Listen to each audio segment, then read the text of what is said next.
best in mystery and... And now, the Mole Mystery Theater, presented by M-O-L-L-E. Mole, the heavier brushless shaving cream for tough whiskers or a tender skin.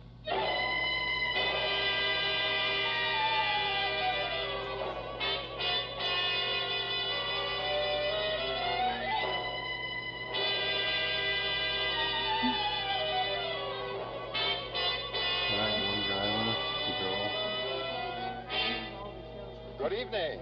This is Jeffrey Barnes, welcoming you to the Mole Mystery Theater, the program that presents the best in mystery and detective fiction. Henry Morgan, who was to have been with us tonight, will appear instead next week. Tonight, our story by Robert Mitchell and Gene Levitt is entitled Make No Mistake and stars Alan Baxter, well-known young actor of stage, screen, and radio, currently appearing in the hit motion picture Close Up, who will play the leading role of Dave. Dave is one of two people, neither very good nor very bad, who find that one mistake can put into motion a series of events that leads inevitably to disaster. Well, yes, Mr. Barnes, but mistakes can be avoided. So let's make no mistake about this. Even a man with tough whiskers or a tender skin can enjoy a clean, comfortable shave. How? Just use Mole, the heavier brushless shaving cream. Because it's smooth. So smooth. It's slick. So slick. It's a smooth, slick shave you get with M-O-L-L-E. Mole, the heavier brushless shaving cream for tough whiskers or a tender skin. Enjoy a Mole shave tomorrow. This is Jeffrey Barnes again, and Act One of tonight's Mole Mystery, Make No Mistake, starring Alan Baxter.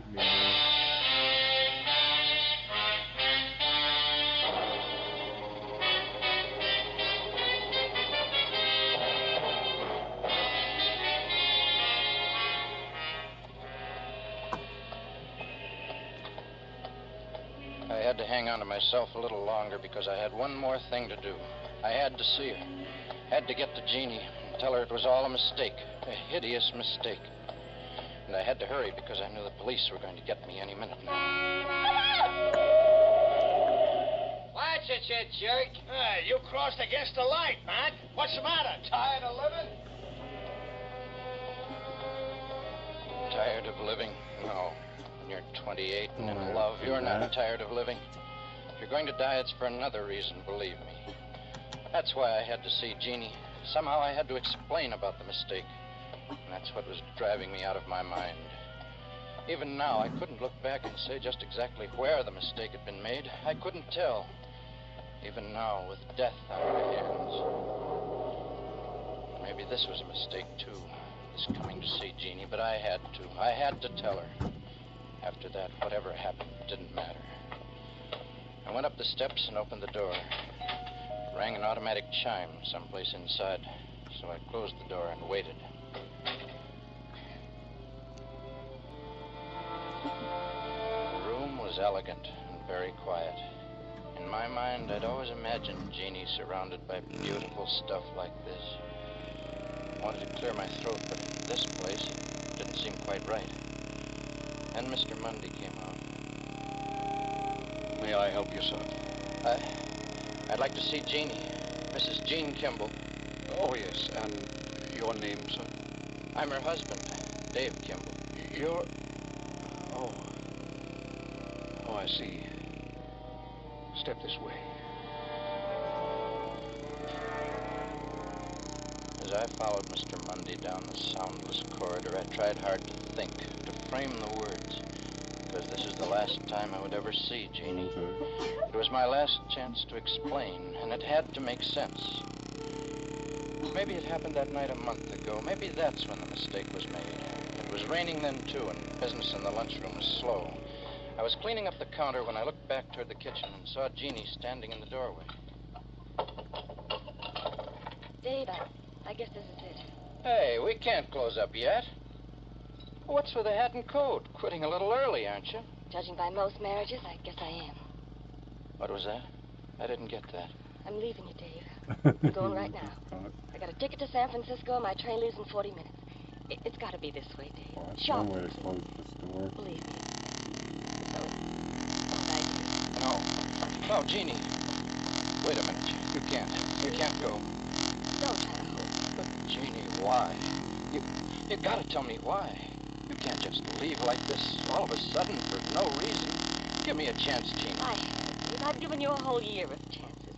You said if we got married, I'd learn to love you. You insisted on it. It was all your idea, not mine, and... Well, it just hasn't worked out. But it will, Jeannie. I know it will. Baby, don't leave. Please, I love you, Jeannie. I'll do anything you say, Jeannie. Oh, stop it. Stop it. Don't. Dang, she didn't even give him any warning. Good grief, it isn't the end of the world. It End of happens the every day. day. Why did 5 o'clock comes around. No hard feelings, Dave. No regrets. Huh? Just goodbye and good luck. Okay? He's gonna murder Will you her. write to me? I don't think so. How are you going to live? What about money? I'll just try. Make no mistake about that, Dave. Besides, it's not your worry anymore. It'll always be my worry, Jean, always.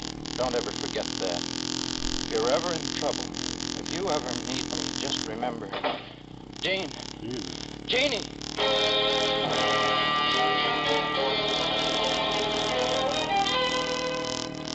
She was gone, just like that.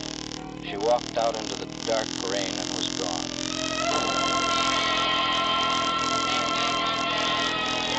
Oh well. Love and lost. I didn't think I could live without Jeannie. I loved her so much. But I lived. The days went by and the nights. Business picked up in the lunchroom, and I hired a fellow to help out, and things went along.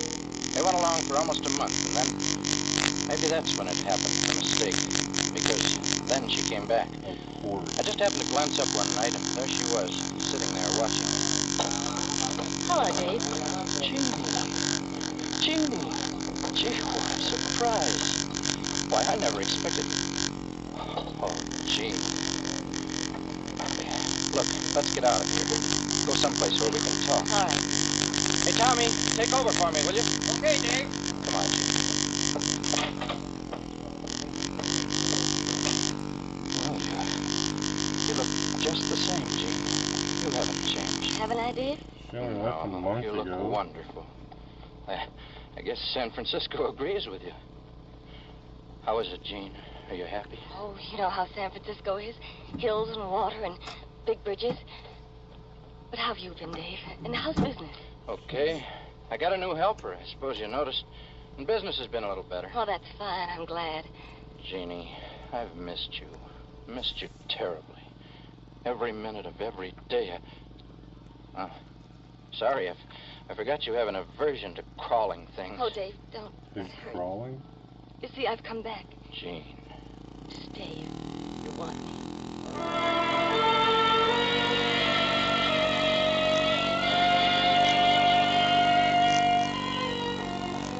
If I wanted her, there was nothing in the world I wanted more.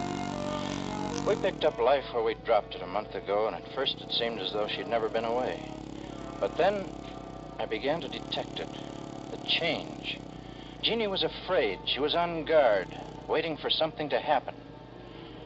2 nights later, just before closing time, it did. It happened. I was in the kitchen when the guy came in. Sorry, mister, we just closed. Go ahead and close. What do you want? Cup of coffee? Well, all right, as long as that's all you want. Just coffee, that's all. For now, baby. Thanks. By the way, baby, where you from? What? Here. Right here, why? Oh, nothing. For a minute, you looked like somebody I knew once. San She's on a Francisco. run from somebody. You ever been in San Francisco, baby? Say, up around Fillmore Street? Dave, that man out there. What about him? Jeannie, what's the matter? You're white as a sheet. Take him out of here. I'm not feeling so good, Dave. Will you wait on that guy for me? Well, sure, but... Hey, look, you sit down and take it easy. What did she do in Hi, San mister. Francisco? You about finished with your coffee? Where's the girl? She's through for the night. We're closing up. How about a refill on the coffee? Look, mister, I said we're closing. We want to get out of here, go home. I bet you do. Where does the girl live? She's a married woman. No, I'm sorry, but you'll have to leave. You mean you won't give me any more coffee? Is that what you mean? That's right. Okay, chum. Okay.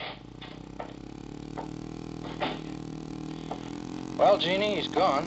Who was he? Did you... Jeannie? Jeannie, where are you?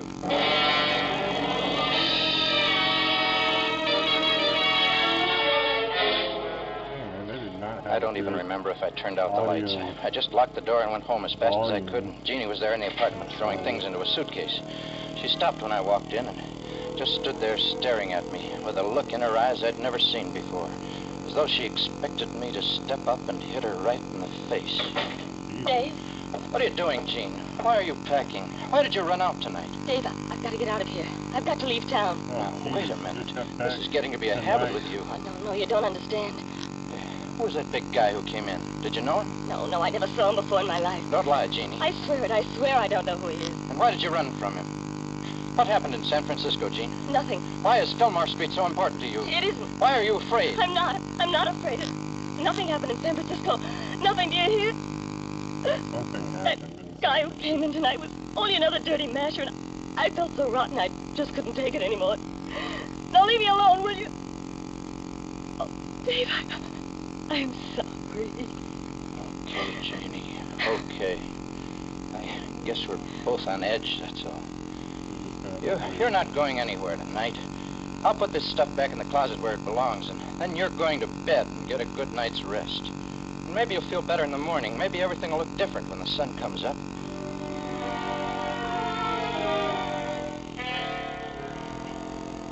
But I knew it wouldn't. I knew nothing would be different. Because when I went over to the window to pull down the blind, I saw the same big guy standing under a lamppost across the street, watching our apartment.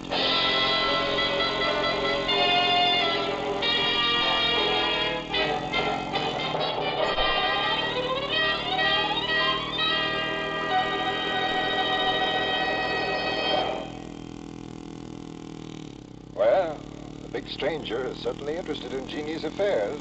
But why? That's the question that's worrying Dave. But we'll continue with Act 2 of tonight's Mole mystery in just a moment. Meanwhile, here's Dan Seymour with a question that worries a lot of men. Let me ask you this, men. When you run your razor over your face, does it pull? Does it snag? Does it scrape? Does it tear? Well, mister, chances are you have tough whiskers or a tender skin. So shave with Mole, the heavier brushless shaving cream. Then you'll say it's smooth. So smooth. It's slick. So slick. It's a smooth, slick shave you get with M-O-L-L-E. Mole. That's right. Rich, creamy Mole is made to order for men who have tough whiskers or a tender skin. Because it is heavier, Mole not only softens your whiskers, it sets them up right, ready for your razor to take them off easily and painlessly. So enjoy a Mole shave tomorrow. And now this is Jeffrey Barnes again, returning you to the Mystery Theater and Act 2 of Make No Mistake, starring Alan Baxter.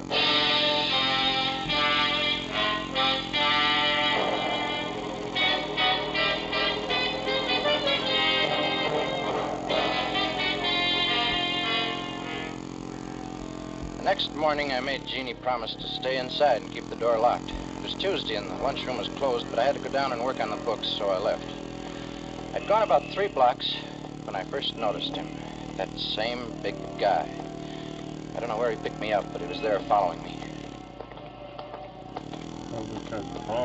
I decided to play a hunch when I saw the police station. I thought I could bluff him. He was only a few steps behind me as I crossed the street.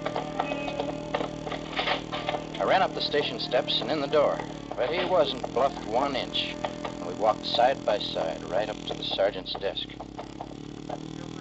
Morning, gentlemen. What can I do for you? Well, I was... Well, what is it? What's on your mind? This dude next to me? Look, can you tell me where I go to get a building permit? Sure, City Hall at 4th and Main. Know where that is? Yeah, thanks. You, sir? Nothing, Sergeant. I'm just here with my friend, Dave.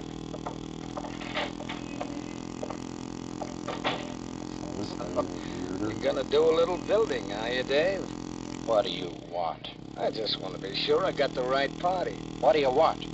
Was Gene up in San Francisco last week?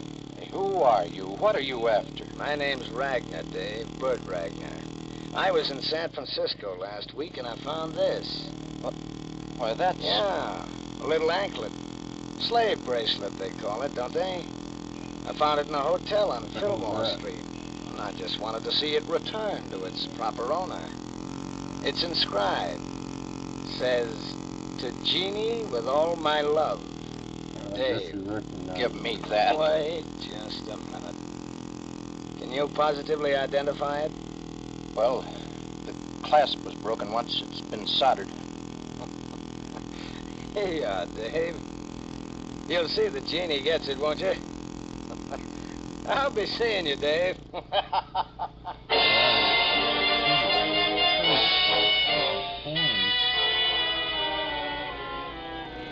I got a terrible sinking feeling inside then, as if it were already too late, as if I knew already how it would end. I started to run after Ragnar, to beat some answers out of him, but he was gone. I turned around and went back to the apartment instead. Hey, you back so soon? Is everything all right? I've got something of ours, Jean. What? This. It's that little anklet you used to wear. Here. Where did you get this? That guy gave it to me, the big guy. The one who came in last night? That's right. His name is Ragnar. He says he found it last week in San Francisco. What did you tell him? What did you say to him, Dave? I identified it, and he returned it to me. You identified it for him. Oh, you fool, you blind, stupid fool, Dave. Why did you claim it? Because it's the one I gave you. Why shouldn't I identify Oh, it? you idiot. Tell me what you've done that makes me such a fool for claiming my own property. Now tell me what happened in San Francisco. No, Jean, tell me. I killed a man I knew it. Jean. last week in a hotel on Fillmore Street. He was rotten. He deserved it. He was mean and vicious and wouldn't leave me alone. And he was crazy jealous. Jealous? I tried to get away from him, but he followed me. And then there was a fight, and somehow I got his gun and I... Well, she should have called the Shut local operator that would have eventually I ran. connected her to the Got away. police after a few minutes. I didn't think if anybody they saw were me. available. I didn't even miss the slave bracelet until the next day. And... Oh, Dave, Dave, what are we going to do? Do? I don't know. Dave, do you think Ragnar saw what I did? Do you think... He knows all about it, believe me. You can count on that. Who is he? What does he want? You lying again, Jeannie, don't you know? I swear I never saw him before in my life. What if he's a cop? Dave, what do we do if he's a cop? Oh, Well, Jeannie, they're there's Dave, no... not doing let's get out of business. here. Let's leave now, right away, while we still got a chance. We... Well, there he is again. Dave, don't answer it. Dave, please. We have to, Jeannie. Well? Why, Mr. Kimball, is something wrong? Oh, it's you, Mr. Meade. You opened that door like you expected the devil himself to be standing here. And you know, usually it's the tenants that don't pay their rent that look at me like that. Oh, how do you do, Mrs. Kimball? Sure is nice to have you back. Did you enjoy your trip? Excuse me, folks. It's about the garbage chute. The man's complaining the tin cans are getting into garbage again. Yeah, we'll watch it, Mr. Meade. We'll be careful. Thank you. Well, Garbage. well, I'm sure it's not you anyway, but, well, goodbye, Mr. I thought it was him. I thought it was Ragnar. Oh, Dave, what if he's with the police? Stop crying, Jean. That won't help. Do you think he is, Dave? Do you think he's a cop? I don't know. Doesn't act like one exactly, but he's sure not afraid of him. Listen, Jeannie, if it was self-defense, maybe we ought to...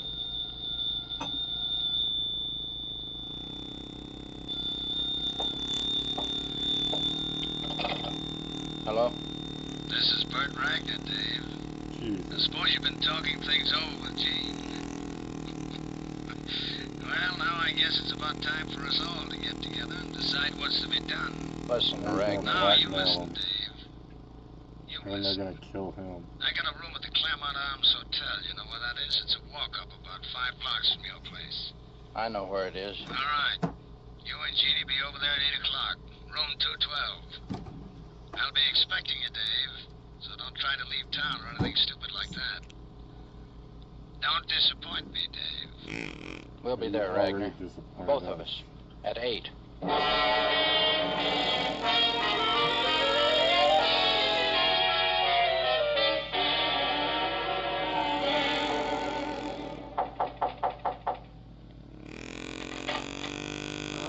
right on time. Come in. Want to sit down? No, thanks. We're all right. Okay, I'll be brief.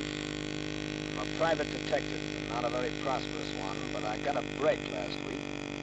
I was in the next room in that hotel on Fillmore, and I heard the whole business through my open window. Are you going to go to the police? That depends entirely on you. You see, I make my living on other people's trouble. And, baby, you're in trouble. The San Francisco cops ever get a line on you, you haven't got a chance. What do you want us to do? Get to the point, Ragnar. You keep your shirt on, I'll get there. Right now, the police are stuck. They don't even have a lead.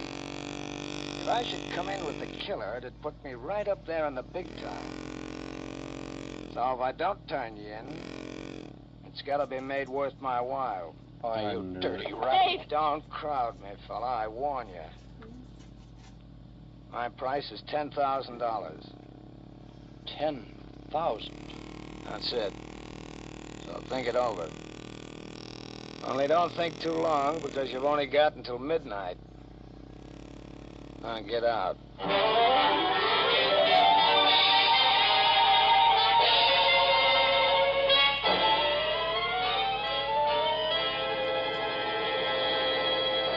This is Jeffrey Barnes again. In just a moment, we'll bring you Act 3 of Make No Mistake. Now, a word from George Putnam. One thing to remember about the most common type of dandruff is that many outstanding authorities say it is not a natural condition, but actually is caused by a germ called Pityrosporum ovale. Now, the only way you can get real relief is to destroy this germ. And simply washing or brushing away loose dandruff won't do it. But double danderine will.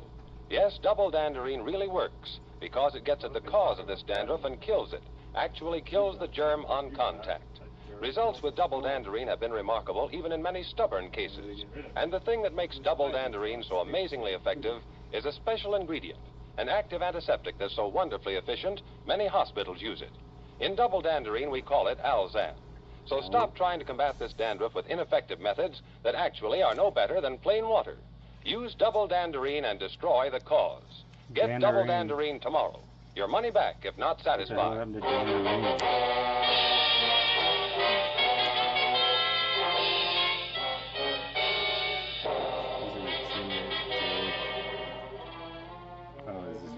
Jeannie and I walked out of Ragnar's room and all the 5 blocks back to our apartment without speaking a word to each other. I glanced at her face once as we passed a streetlight. She looked sick. The fear in her eyes was ugly. That must have shocked me hard because I began really to think then, clearly, for the first time since Jeannie'd come back. And when we got home and the door was closed, I knew what I was going to do. We can raise the money, can't we, Dave? $10,000 isn't so much, is it? We can get it someplace, can't we, Dave? No, Jeannie, there's no way on earth for me to get that much money. But we've got to. We can't. If I went into hock for everything I have, I couldn't touch $10,000. And even if I could, do you think that'd be the end of it? Why, he'd never quit. But he's going to turn me into the police if we don't pay him the money. You aren't going to let him turn me into the police, are you, Dave? What the hell with you, can't. lady? I love you, and they'll take me away from you. Do you really love me, Jeannie? Oh, yes. I've always loved you, Dave. I was wrong before, honest. Bullshit. Oh, Dave, don't let him turn me in. I won't, Jeannie. Don't worry anymore. Ragnar won't turn you in. Then you're going to pay him off, Dave? No, I'm not going to pay him. Not in money, anyway. Jeannie, listen. Listen closely. I'm going out now to see Ragnar. You stay in the apartment, do you hear? And when I come back, if anybody should ask you to swear I was here with you all the time, that I never left. Do you understand? Oh, Dave. I'm going now. And don't forget what I said. I'll get it, Dave. Hello? Ragnar? Oh, Dave, it's Ragnar. Lie to him. Stall him. Tell him I'm out getting the money, and I'll be in his room in half an hour. Hello? Dave is out getting the money now, and he'll be up at your room in a half an hour. That's right.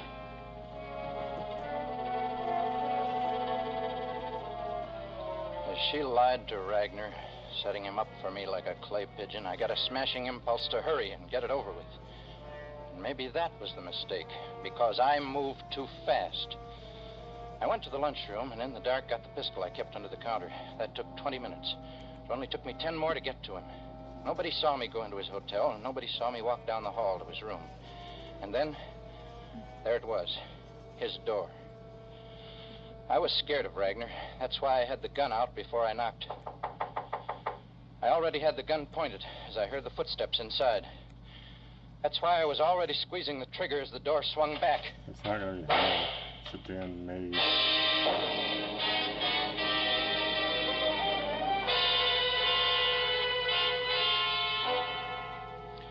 When the sound of that shot slammed into my brain, I dropped the gun and ran. Because I knew that that murder, too, was a mistake.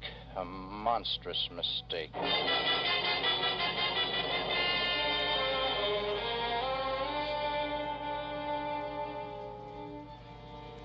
And that's why I'd come here now to this elegant place to see Jeannie. Because the sound of that shot still echoed in my mind, although 24 hours had passed. That's why I was following Mr. Mundy down the silent corridor. I had to see Jeannie once more and tell her about the mistake. Here you are, sir. In here. Thank you.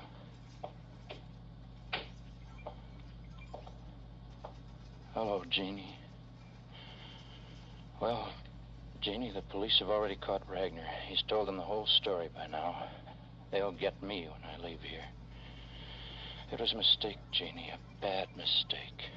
You see, I forgot that blackmailers always protect themselves. And that's what you found out. That's why Ragnar called our apartment just as I was leaving, to tell us he had written a letter about the whole thing to be forwarded to the police in case anything happened to him. That's why you tried to stop me from killing him. Why you went to Ragnar's room and waited for me. That's why you opened the door. So this freaking white. But I'm not sorry it turned out this way, Jeannie. This way, I did it by mistake. Someday, I would have done it anyhow. Deliberately. You see, Jeannie, the biggest mistake of all was my falling in love with you in the first place. Well, that's what I had to tell you. So, goodbye, Jeannie.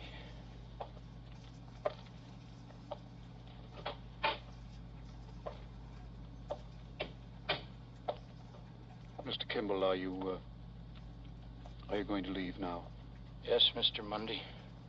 Well, good night, sir. Good night.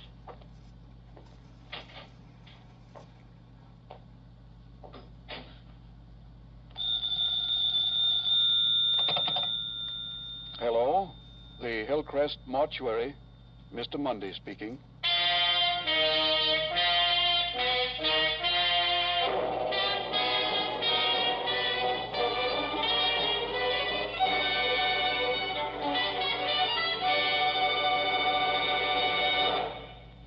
It's strange, but it's true.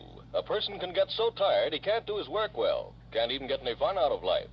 Now, if you're that tired and pale besides, your doctor may find you have a borderline anemia resulting from a ferronutritional blood deficiency. Then take ironized yeast tablets. They help increase your strength, regain your color by building up your red blood cells. So take ironized yeast tablets to get the energy you need to work, to play, to think. Ironized yeast tablets. Be with us next week when the Mystery Theater presents The Inescapable Corpse starring Henry Morgan. This is NBC, the National Broadcasting Company.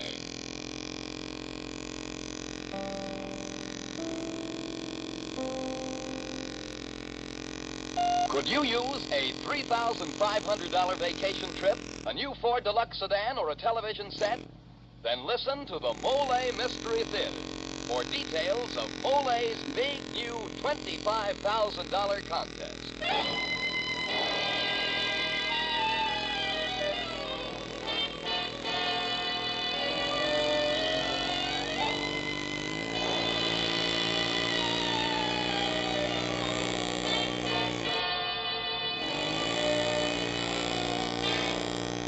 evening. This is Jeffrey Barnes, welcoming you to the Mole Mystery Theater, the program that presents the best in mystery and detective fiction. Tonight's mystery, entitled Close Shave, was written by Frederick Matho and stars the beautiful motion picture and stage actress K.T. Stevens in the role of Ellen Thomas. Now, most of us lead fairly tranquil lives, but some of you listeners may have narrowly escaped disaster and will understand the fear and terror experienced by Ellen Thomas when she finds herself helpless in the face of death. In a few moments, you'll hear the story of Ellen's Close Shave.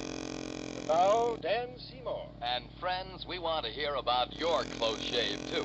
Because the story of your closest shave, your narrowest escape, may win Mole's great new contest. May win you a $3,500 vacation. Later in the program, we'll bring you the full details of Mole's contest, My Closest Shave.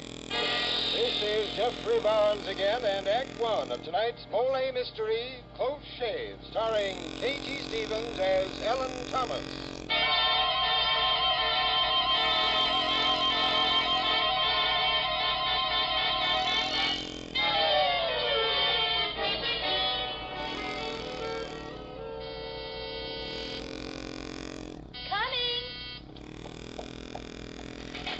Oh, hello, Larry. Hello, Ricky. Is Ellen home? My darling roommate should be here any minute. Come on in. Oh, thanks. Ellen's boss is away on her vacation. I guess that's why she's late. Ellen's running Mead and Company's payroll department herself these days. Yeah, she's done swell with her new job. Say, you remember old Mr. Bruno at the barber shop? The one who gave Ellen that job as a manicurist when she first came to New York? Yeah? Well, that's what I came to tell Ellen about. He died yesterday. Oh, I'm sorry, Larry. Ricky, I want to show you I found the most divine hat. Oh, hello, Larry. Hello, Ellen. Larry says that nice old Mr. Bruno died yesterday. Oh, I am sorry, Larry. Yeah, the funeral is tomorrow afternoon. I was thinking I could stop by for you and we could go together. Oh, I just couldn't make it tomorrow, Larry. I'm sorry. Oh. You send some flowers for me, will you, Larry? Yeah, sure. Ellen, I don't suppose... I wondered if... Yes? I don't suppose you'd have dinner with me tonight. Thanks, but I've got a date. Okay. Well, I better go. Bye, Ellen. Bye. So long, Larry. Come on. Ricky, would you iron my blouse? I'm late now. Are you and going out with Tony again? Yes. A little rough on Larry, aren't you? Well, I'm not obligated to Larry. Besides, he's just a barber. Oh, nice going. 1 year in the big city, and our little girl from Grand Rapids has already learned how to be a snob. Oh, now, Ricky, just because I prefer Tony to Larry doesn't mean that I... Sure, honey. Anthony Drexel, great fancy stuff. But baby, graduating from manicure into assistant cashier doesn't give you a diploma to hobnob with the social register. But you were the one who encouraged me to take that business course. That means I want you to get hurt by some rich playboy? Oh, honey, break it off. Don't sit. Call it off. I couldn't. Not tonight, anyway. Why not? He's in trouble. Tony Drake in trouble? The bank's foreclosing on his polo coat estate. Oh, he hasn't said anything, but something's wrong, I know. Now, Ricky, please help me get dressed. I'm so late now.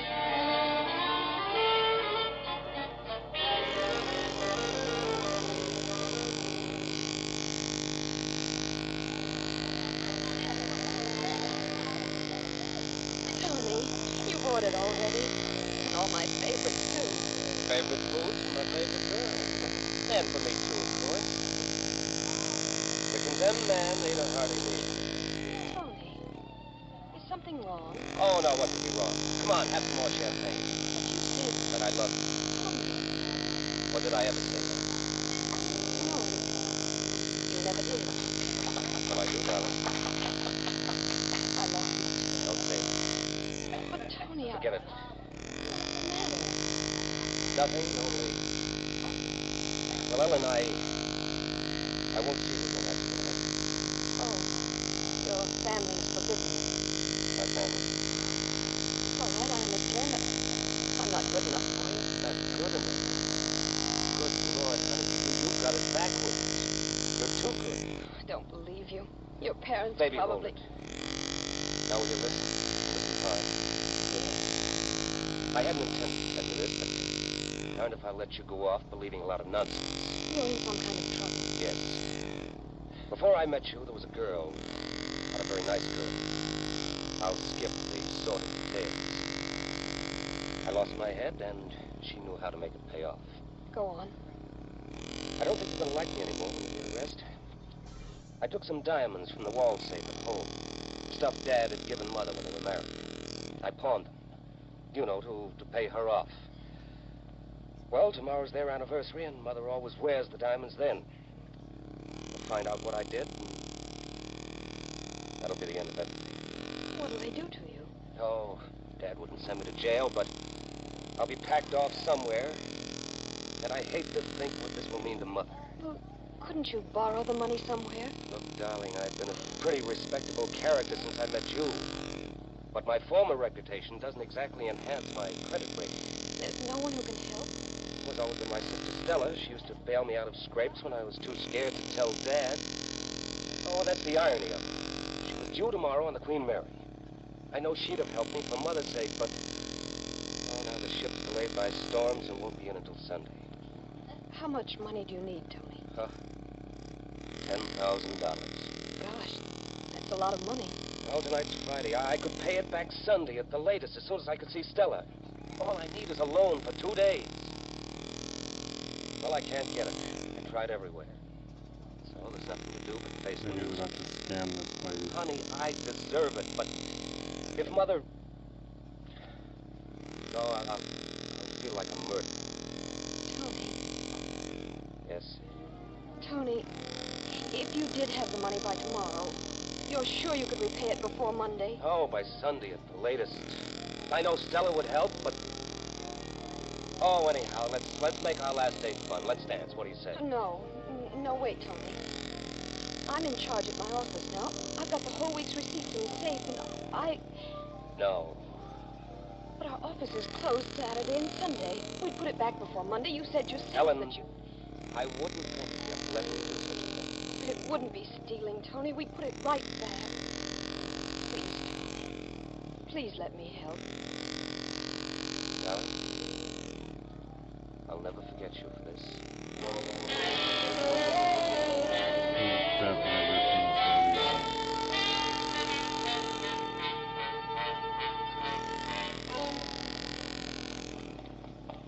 Tony, I got the money. Swell. I didn't mean to sew. Here. Thanks, darling. Come on, we'd better walk over to 3rd Avenue, get a cab. Tony. I'm coming.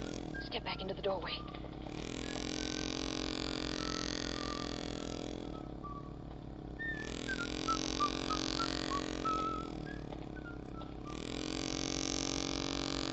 He's going in the building. Let's get... That man. He was one of the night watchmen. So, He must have before he stepped back in the shadows. but wouldn't he say hello to you? Maybe he was suspicious. Would he find out the money's gone? No one could know until Monday morning. And don't worry. I'll tell Stella Sunday and definitely have the money for you Sunday morning. Nothing will go wrong. Nothing can possibly go wrong. And believe me, darling, if it does, I'll take the blame. You know that.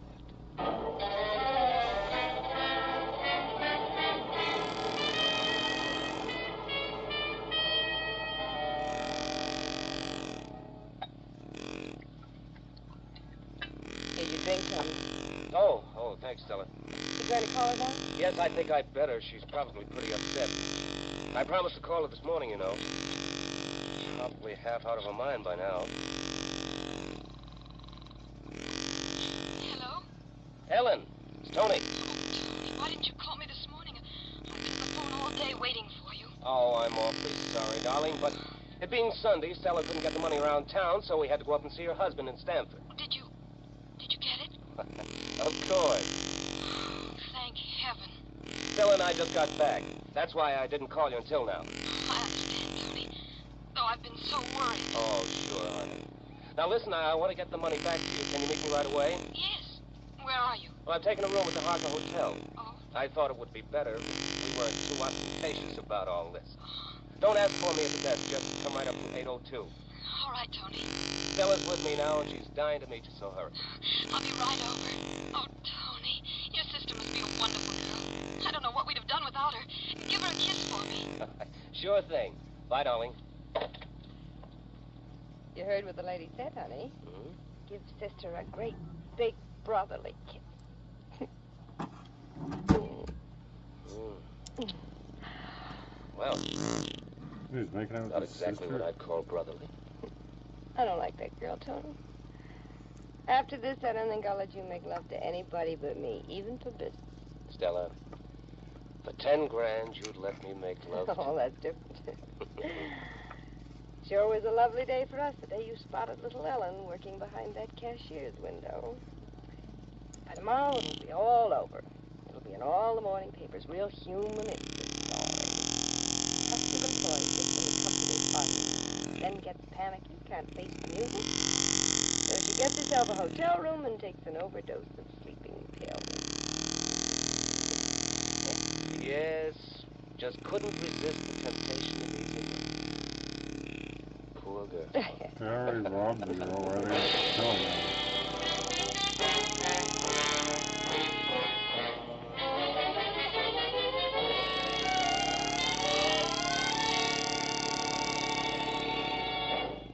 Well, looks as if poor Ellen stands to lose her faith in Tony, her $10,000, and possibly her life. We'll continue with her story, Close Shave, in Act 2 of tonight's Mole Mystery. But first, here's Dan Seymour, who wants to know the story of your closest shave. That's right, friends, because the story of your closest shave, your narrowest escape from peril, embarrassment, or failure, may win the grand prize in Mole's big new contest called My Closest Shave. A $3,500 vacation for yourself and your immediate family, or the cash if you prefer. Well, that's certainly a grand prize, Danny. Yes, Mr. Barnes, and that's only one of the prizes. The next 5 winners each get a new 1949 Ford sedan. The next 10 winners get either an Emerson table model television set installed or Emerson's new radio phonograph. Also, 25 cash prizes of $100 each and 50 cash prizes of $50 each. How do you enter the contest, Dan? Get the printed contest rules and suggestions from your druggist. Then write the story of your closest shave in not more than 200 words. The originality of the story is what counts, not the literary quality. And the judge's decision will be final. Send your entry with the 2 end flaps bearing the name Mole from any Mole carton. Mail it to Mole, Post Office Box 49, New York 8, New York, with your own name and address. Send your entry to Mole, Box 49, New York 8, New York. Send as many entries as you wish, friends, including 2 Mole carton end flaps with each entry. Remember, there are $25,000 worth of wonderful prizes. 107 prizes in all, including trade prizes. Your close shave may be the big winner. So send your Mole contest entry soon. This is Jeffrey Barnes again, returning you to the Mystery Theater and Act 2 of Close Shave, starring K.G. Stevens as Ellen Thomas.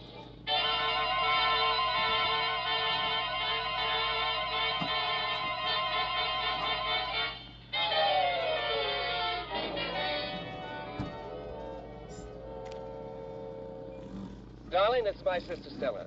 The time she doesn't spend at the races, she spends listening to my troubles. Stella, this is Ellen. How do you do? Hello. I hope I'm not intruding. Darling, no, I'm intruding. When Tony told me he was in love, I just had to see. And you are pretty. You're terribly pretty, and I'm glad for you both. Thank you. I'm very glad to meet you, too. Wherever Stella goes, so goes the bottle. Come on, let's all have a drink to celebrate your first meeting, huh? Oh, Tony, I don't think I want... Here. You said I didn't worry about me. What happened? Stella, Ellen has nothing to worry about anyhow. What you know of my past is just that, past. Ellen is my future. Ellen, I drink to your future, and to Tony as well. Any girl who can put that critter on the straightaway is a girl with lots of what it takes. Here's how. Darling, what happened? Went down the wrong way. You're not used to Manhattan. You don't like him, darling. Come on, let's sit down and chat a while, huh? Good idea. Here, Ellen, sit here. Thank you. I am a little tired. I didn't sleep anything well last night. You do seem a little drowsy now. Put your head back, Ellen. Rest a bit. Ellen, are you all right, dear? Yes. Take a nap.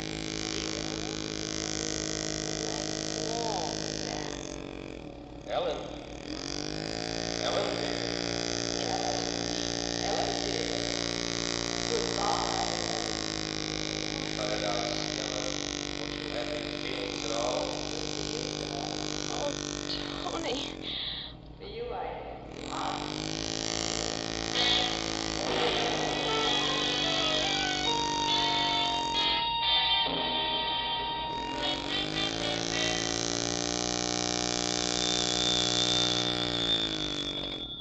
Hello?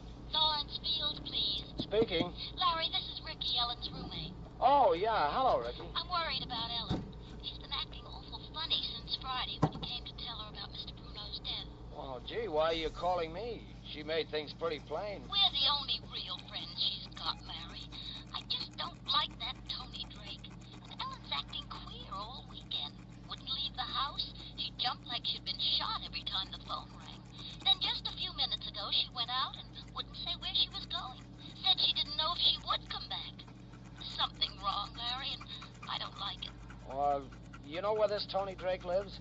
I heard Ellen say that he lived at the University Club, though he'd asked her not to call him there. Okay, Ricky. If it'll make you feel better, I'll go over to the University Club and see if I can talk to this Tony Drake.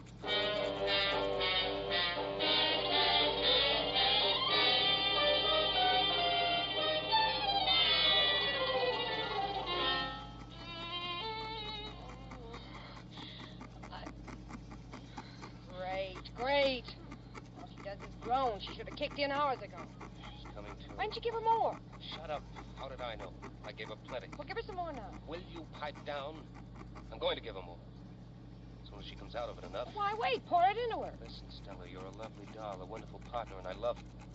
But if you don't shut up, you too will go to sleep. People who are unconscious can't drink. Now let me handle this. She should have died. She's messing things up. Ellen. Ellen, darling. Can you hear me?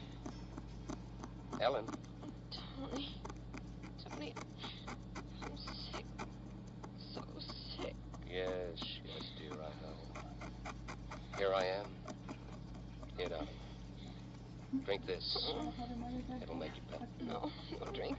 I'm sick, Tony. Sick. No drink. Drink this. It's to make you better. Drink it. No want, Tony. Where's Ricky? Where's Ricky? How do I know? Drink this. Please, Ellen. Ellen, darling. It's your Tony.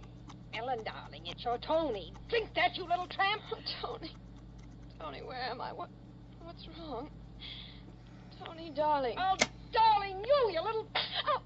Jeez. Tony, help. Die. Why don't you die? Stella, you dumb...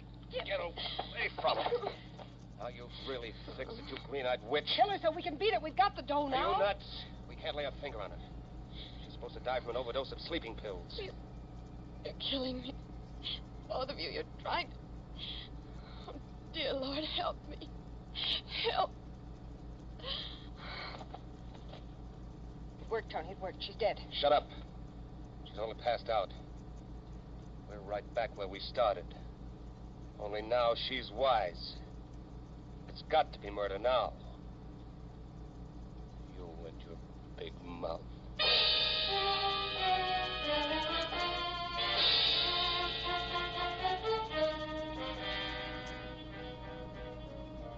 Oh. She's coming out of it again. What a good that'll do if she won't drink the stuff. Oh, brother, Stella, you're sure fouled this up. Maybe not. Look, Tony, did you take a room next door in her name? Sure. I figured after she died, we could take her in there and no one could trace her to us. No one here has ever seen me with her. All right. How about the window? What? She's loaded with sleeping pills. She wakes up. She's still scared of facing her boss on Monday, so she jumps out of the window. They're going to Just as toss clean her out out the for us. window? Stella, that's it. Her window's over this same court. Toss her out here, then fix the window in her room to look like she fell from there. It's good. Ricky. She's come out of it. Play along now. I've got an angle. Conscious. Ellen? Ellen, can you hear me? Yes. Ellen, listen. We decided not to go through with it. If you do just as I say, don't shout, behave yourself. I will, yes. Good. Now, first you need air. You've got to have some air to come out of this. You've had an overdose of sleeping pills. Get her over here. I'll open the window and let the breezes in. Come on. Hang on to me and try to walk over. That'll wake you up. There. That's it. Now. Move your arms. Get the blood going. Move. That's it. Breathe deeply. Breathe. That's it. Better? Yes. Yes, it's good. My head's clearing. What'll you do to me? Will you let me go? Please, will you, Tony? Never mind for now. Just take no fool.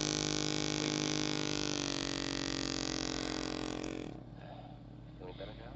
A lot better. Now, baby. What are you doing? No, please Have her don't. off. Don't let her scream. All right. No, please. Okay, now, out you go. There's the housekeeper. Probably one of the telephone. Sit tight. Make no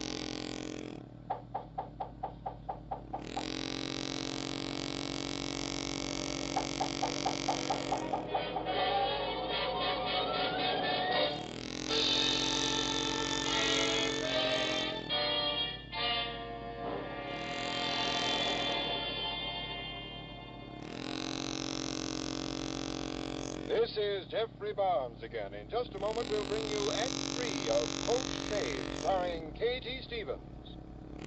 Now, a word from George Butler. Every day, more and more people are discovering that to get real relief from the most common kind of dandruff, they must destroy the germ called Pityrosporomal Valley, which many outstanding authorities say is its cause.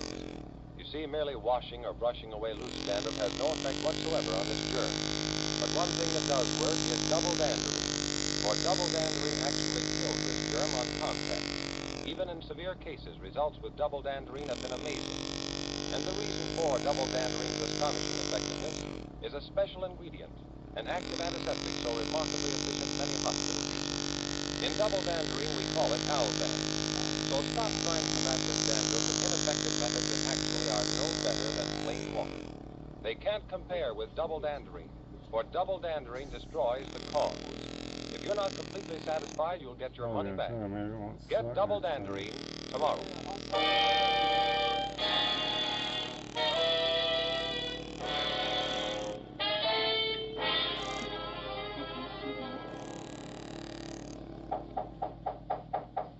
Assistant, whoever he is. Yeah. Look, Stella, you see who it is. Ellen, see this? Yes. Gun. You better say the right things, do you understand? Well, yes. Okay, Stella. Hello. Hello. Mr. Tony. I'm Tony. Come in. What can I do for you? Well, I wanted to... Ellen. Larry. Oh, friend of yours, darling? Yes. Why, Larry, what brings you here? Ricky was worried about you and called me. And I found out plenty. Listen, Ellen, this guy's a phony. I checked at the university club. This guy's not Anthony Drexel Drake. His name is Tony Sumac. He's the gym instructor at the club. You'd better explain to him about our marriage. No. Larry, you should mind your own business. I know all about Tony, and I don't care.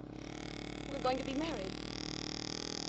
Isn't that wonderful? As an old friend of Ellen's, you should be happy for her. I think she's a darling. I love her to death already. I see. Well, okay, that takes care of that. So long. Larry, Yeah? will you do me a favor? What? I had a date. I want to call it off.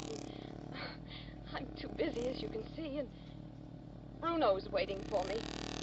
Bruno? But how... Yes, poor boy, he's waiting for me. Tell him I'm sorry. You understand, Larry? I'd rather not see. Yeah, I understand. So long. You should have your head examined, Tony. Now what? Why'd you let him go? Don't you see the suicide's out? When her body's found, he'll know about us. Sure right, the little thing's shot. Look, let's just tie her up and get out of here. Leave her to shoot her mouth off later? But I won't say anything. If you'll just let... What? Get it, Stella. Dude, this is a tricky place when they're trying to kill somebody. Get something? Yeah, I guess you'd say I did. I got to thinking I acted kind of sore and all. Look, I'd like both of you to know Larry Fields is no sawhead. Oh, sure, we know that, don't we, Ellen? Yes, of course. Of course, Larry. I mean, well, congratulations. I hope your marriage will be very happy. They're trying to kill her. Let's shake on it, Tony. Why, you bet.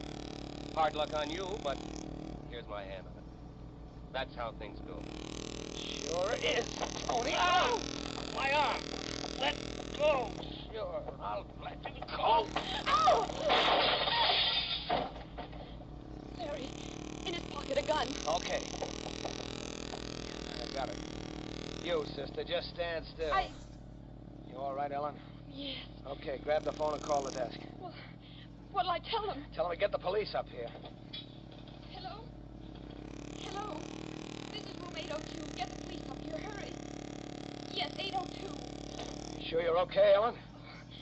Yes, I am, but I was so frightened you weren't coming back. Well, I was so mad at you, I got halfway down the hall before I remembered Bruno was dead. It sure was a close shave. You'll never know how close.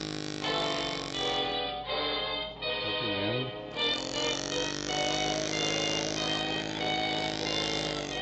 Put her into more like that. Just stay out of the blue. And now this is Jeffrey Barnes again, ringing down the final curtain on tonight's Mystery Theater production, Close Shave, which has starred K.T. Stevens. Now, before I tell you about next week's story, Dan Seymour has an important reminder. Friends, don't delay sending your entries in the Mystery Theater's sensational $25,000 contest. Get the printed contest rules from your druggist tomorrow. The more entries you send in, the greater your chance to win. And now here again is Jeffrey Barnes. Our story next There week have is an people unusual send one. in their It's very well stories, suited to the man we've and they chosen would to play use the them for leading role. shows and then not The give story them money is for it. Solo Performance by Like George and 50 Gertrude bucks. Fass. And our star, the well-known stage, screen, and radio personality, Everett Sloane, will play the part of an actor who is called upon to play the most difficult role of his career.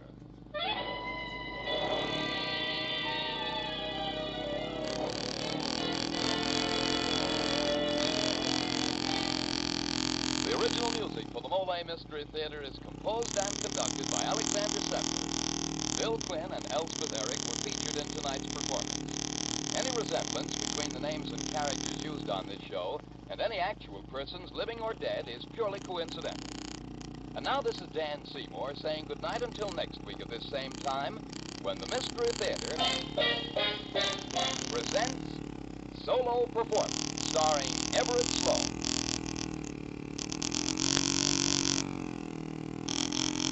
This is NBC, the National Broadcasting Company.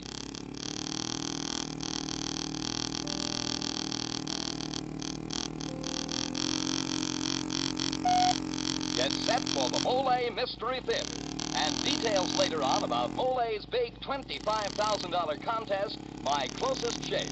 First prize, a $3,500 vacation trip.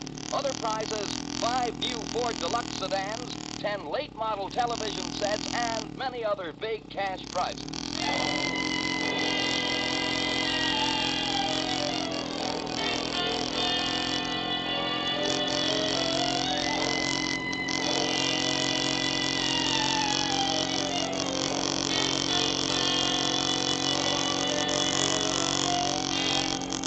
Good evening. This is Jeffrey Barnes, welcoming you to the Mole Mystery Theater, a program that presents the best in mystery and detective fiction. Tonight's story by George and Gertrude Fass is entitled Solo Performance. Our star is the very versatile Everett Sloane. Stage, screen, and radio actor currently appearing with Rita Hayworth, Orson Welles, in the motion picture Lady from Shanghai. Tonight, Mr. Sloan will play the part of Albert Perry, an actor who's forced by circumstances to play the most difficult role of his career, a role wherein his life depends upon his solo performance. But first, a short reminder, friends. The story of your closest shave, your narrowest escape from danger of any kind, may win a grand prize in Mole's $25,000 contest, My Closest Shave. Listen for full details later. This is Jeffrey Barnes again, and Act One of tonight's Mole Mystery solo performance, starring Everett Sloan as Albert Perry.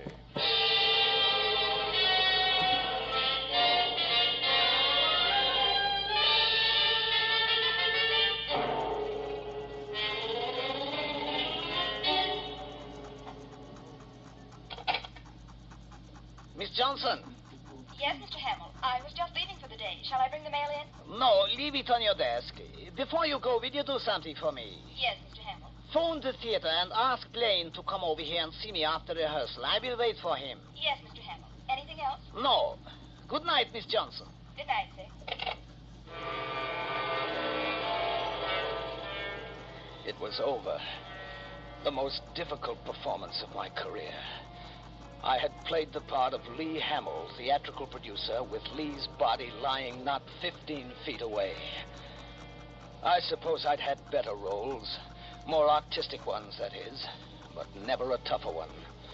This one had lasted 5.5 hours, and my life hanging on every minute of it. Looking back, I can see now how inevitable that performance was from that night 2 weeks before when I waited for Elspeth at Luigi's. Hey, Mr. Perry, you ordered dinner now? No, not yet, Luigi. I'm still waiting for my wife. She's late for some reason. Yes, I can see. You wait for 2 hours. And look what you do to the tablecloth, Mr. Perry. Writing all over it like that. That's not nice. The laundry, she complains. It's hard to get out. I'm sorry, Luigi. Bring me a glass of Chianti, will you? Yes, Mr. Perry. Glass de Chianti. Oh, Albert, I'm sorry I'm late. My poor starved darling. Well, finally. I've kept you waiting. Have you ordered yet? Just a glass of wine. One glass? Luigi, bring a whole bottle. We're celebrating, darling. Celebrating what? Your arrival? I got the part. What do you think of that, my sweet? Isn't it wonderful? Well, sure, that's great news. But why did it take this long? Oh, well, you know how Lee Hamill likes to talk, and then after he decided to give me the part, he had to go into a long discourse on how to interpret the role. I'd have called if I could, but I just couldn't interrupt him, and when I finally did break away, I didn't want to lose a minute. The Chianti, Mr. Perry. Chianti? It should be champagne. Well, you know as well as I do, we can't even afford this. Oh, but we can. I'll be getting $500 a week. Think of that. And, oh, darling, I didn't tell you. I think there's a part for you, the part of Tony. He's just your type. When I see Lee tomorrow, I'll talk to him about it. No, save your breath. I saw him last week. You did? You didn't tell me. Well, there was nothing to tell. But what did he say? He said there was nothing for me in the play. Nothing. Oh, but that was last week, darling. Now he may feel different, especially if I ask him. If you ask him. I'll turn on the fatal charm. Why, you'll do nothing of the kind. Not with that wolf. Silly, I'm kidding. But you just leave it to me, darling. We'll be a husband and wife team yet. Oh, I can see it now. Night Cafe, a Lee Hamill production starring Albert and Elspeth Perry.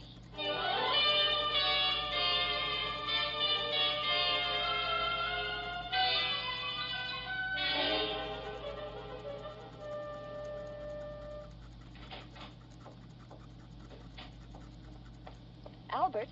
Well, look at you. What's the occasion? I'm going downtown to meet Lee. Well, what for? Rehearsals aren't starting already, are they? No, but he wants to discuss the play with me. And that gives me just the opportunity I want. You know, to ask him about you. Look, baby, I'd just as soon you didn't. Any favor Hamill does for anyone has to be paid for. What time will you be home? Oh, I don't know. But if I'm late, you just go right ahead and eat. Don't wait for me. Well, okay. Oh, the script. I left it here on the desk. I was looking it over. Here it is. You know, I guess I could handle that Tony role, all right? Oh, I know you can, darling. Oh, Albert. Now what is it? Look what you've done to this script. Why do you have to scribble on things? Well, if I didn't do that, I'd probably bite my nails. Just nervousness. Goodbye, my pet. And don't worry, the part's as good as yours. Hamill won't eat me, you know. Not unless I let him. Bye, darling.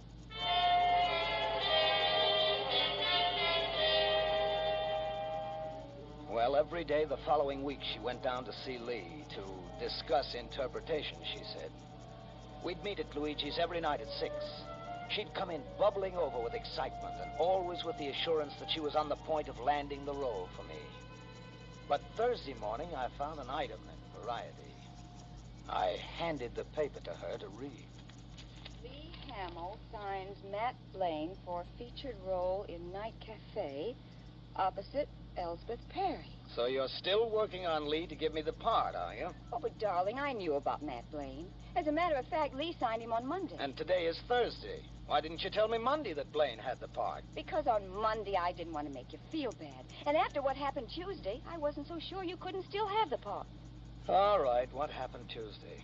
Well, we were all in Lee's outer office waiting for Lee to call us in. Well, you know how Blaine is. Always doing takeoffs on people to prove what a good mimic he is. He thinks he's good. Well, this time he decided he'd give an imitation of Lee interpreting roles for us. Now, my dears, pay close attention. The script calls... Let me do it. Here's the way Lee sounds. Now, my dears, my darlings, this wonderful script demands stark realism. Life in the raw, a stripping down to essential. Oh, that's Lee to the life, Albert. Well, Blaine did it fairly well, too. He was going great guns when Lee opened the door of his private office and stood there taking it all in sore as a boil. Rough break for Blaine. Lee didn't speak to him all that day. Blaine is so unnerved that I'm sure he'll mangle his part. Oh, I see. So now I'm supposed to sit around and pray that Blaine gets the sack. Oh, don't feel that way about it. He's just not right for the part anyway. So keep your chin up, sweet. All right. What about dinner tonight? Oh, I forgot to tell you. Lee asked me to have dinner with him. You're not going to, are you? Oh, I never would, only he's asked the cast up to his apartment after dinner for the first reading. And since I'll be in the city anyway, I thought it might be just as well to accept his invitation. All right. Well, I'll go along downtown with you. I'll eat at the Lambs and pick you up after your reading. Oh, but Albert, I don't know how soon we'll finish. All right, so I won't pick you up. At least you don't mind my coming downtown with you. Oh, not at all. But hurry and dress. I don't want to be late.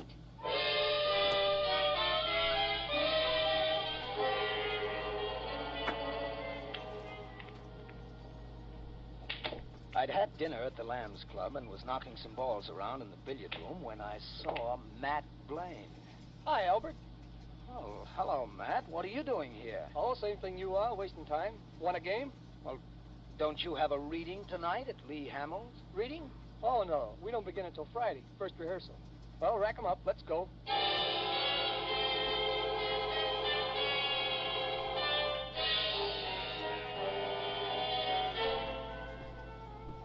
The next day, I didn't mention to Elspeth my meeting Blaine at the Lambs.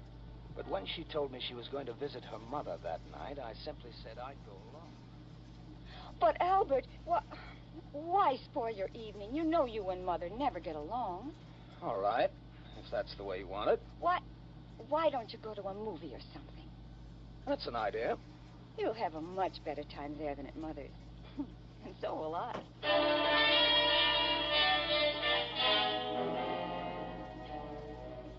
I got my hat and left.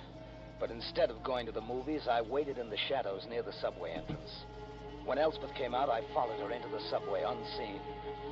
She got off at 59th Street, and the sense of shame I had at following her was replaced by a feeling of rage and frustration when she went into Lee Hamill's hotel on Central Park South. I waited outside the hotel until midnight. When she didn't come out, I left. At that moment, I felt I could kill Lee Hamill.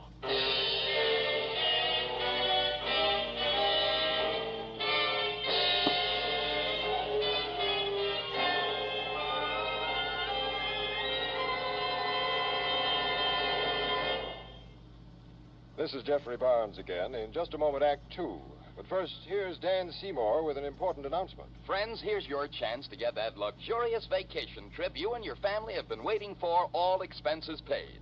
That's right, a $3,500 vacation trip or cash is the grand prize in Mole's fascinating contest, My Closest Shave.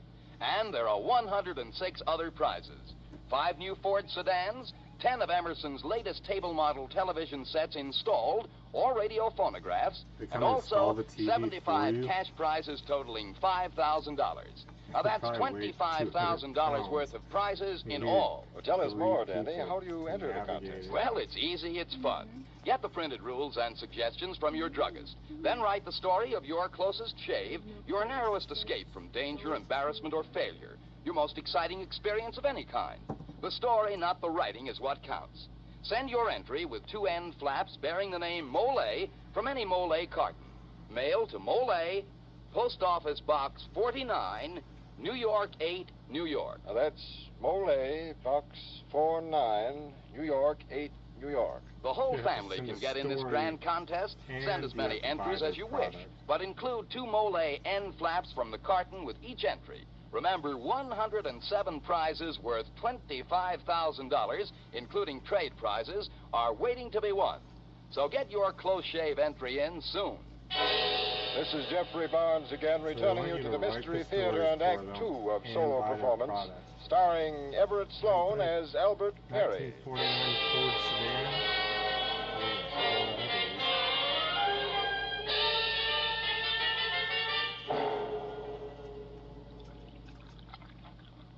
What would you like for breakfast, dear? Just coffee. You came in pretty late last night. Oh, you know how Mother is. She kept me at gin rummy till past midnight. Elspeth, that movie last night started wheels turning in my brain. I got an idea. An idea? Why don't we go out to Hollywood and have a try at pictures? You seem to forget I have a contract, and a darn good one. You seem to forget I have no darn good contract. I've made up my mind, Elspeth. We're going. Albert, I can't break my contract with Lee. Oh, the devil with Lee. This part will make me, Albert. It's practically a starring role. Lee means more to you than I do, doesn't he? He what?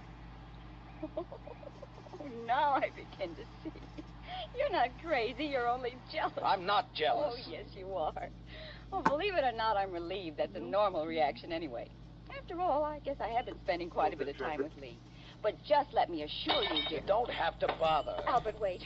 We begin rehearsals on Friday. Blaine will be fired then, I'm sure of it. He didn't exactly promise me, but you're almost certain to get the part. Won't you wait until Friday, dear? All right. I'll wait until Friday.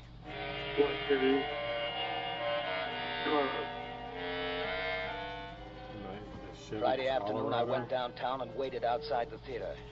At 1, the cast began to leave by the stage door. Then Lee and Elspeth came out together and hopped into Lee's car. I knew where they were going. Elspeth said very little to me that weekend. Maybe she was or that line about trying to get me Lee's part. Hey! Monday's rehearsal was called for 2:30. I figured Lee Hamill would be in his office all morning preparing for it. At 11:30, I entered the reception. Oh, good morning, Mr. Perry. Good morning, Miss Johnson. Will you tell Mr. Hamill I'd like to see him? Oh, of course. Sit down, won't you? Elsbeth Perry's husband is here. Yes, sir.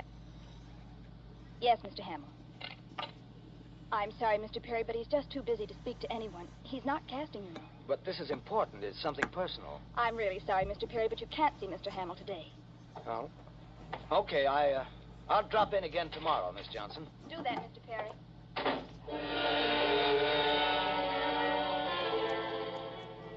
But I didn't take the elevator down. Instead, I slipped into an alcove at one end of the corridor. It was close to 12, and I knew the girl would soon be going to lunch. At about 10 to 12, I heard the door open and the girl's footsteps going off toward the ladies' room. I walked quickly back to Hamill's office, crossed the reception room, and entered his private office. Yes? Oh, it's you, Perry. Miss Johnson told you I was busy, did she not? She did. But you're going to listen to me whether you can spare a moment of your precious time or not. Before you begin, Mr. Perry, please understand, I have no work for you. I know that. Then we have nothing to say to each other. I ask you to leave my office. I'm not leaving. Mr. Perry, maybe because I have engaged your wife to act in my play is no excuse for you to force yourself on me when I have no time for you. You've got plenty of time for my wife, haven't you? Now listen to me, Hammer. no louse of a producer is going to live to brag that he walked off with my wife, see? Oh, this is too much. Get out of my office. Take your hands off me, Hamill, I warn you. Get out! Get out or I will brain you! The hysterical fool picked up a paperweight and came at me.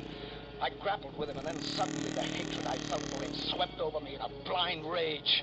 My groping right hand seized an object on his desk, and I plunged my fist into his chest. Ah! Oh!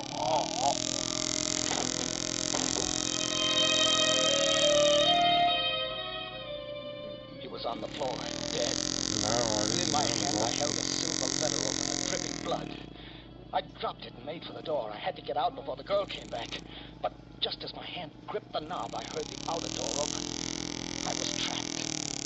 And then the inter-office phone. If it wasn't answered, she'd come in here. Acting almost on reflex, I walked over and picked it up. Clear when other calls. Mr. Hamill? Pittman? Yes? I'm ordering a sandwich for lunch, Mr. Hamill. Shall I order something? No, thank you, Miss Johnson. Very well, Mr. Hamill. 1980. I'd carried it off. Now she'd have a lunch in the office and then go out to shop, probably. All I had to do was wait. My eye fell on the body. Quietly, I pulled it to the closet and pushed it in.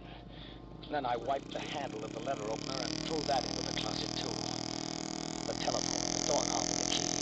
I had to get my fingerprints off them. My handkerchief did it quickly. I pulled on my gloves. I'd take no further chances of leaving the print behind. Half an hour to wait. To think things over in comfort. I sat down at Lee's desk and lit a cigarette.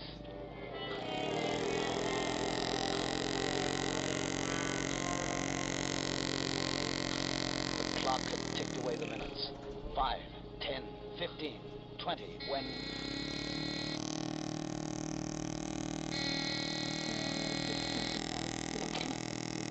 Yes? Mr. Van Dyke is on the phone. I cannot talk to him now. But he says he must discuss a very important problem of direction. Very well. Put him on. Hello, Lee. What about that first entrance of the girl? What have you decided about it? Oh, yes, the entrance. I leave it all to you. You are the director. Do it however you think best. But you said yesterday... Yes, I was wrong. You are right.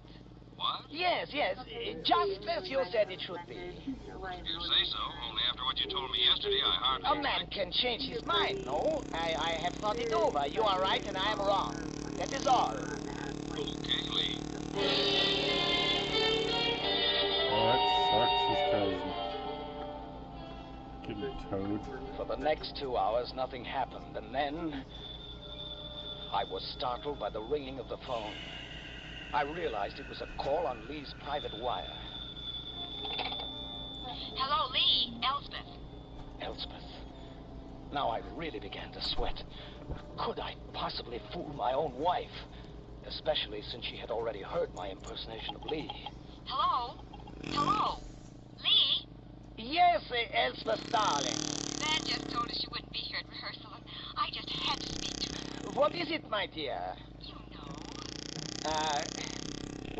What would you like me to say? Just 3 little words. What? Lee, dear, I just can't continue without knowing. Oh, so you want an answer? Yes, please. Let me hear you say them first, those 3 little words you want.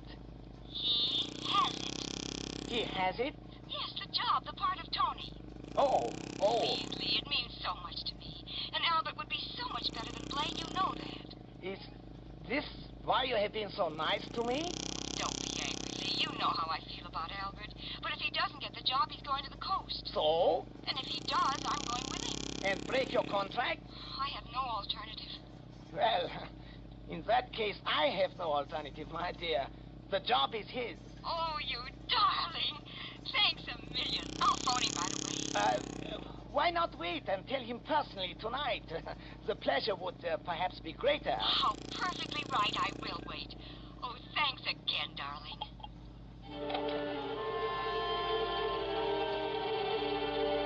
How does a fellow feel who has just discovered that the wife he suspected was never anything but loyal to him?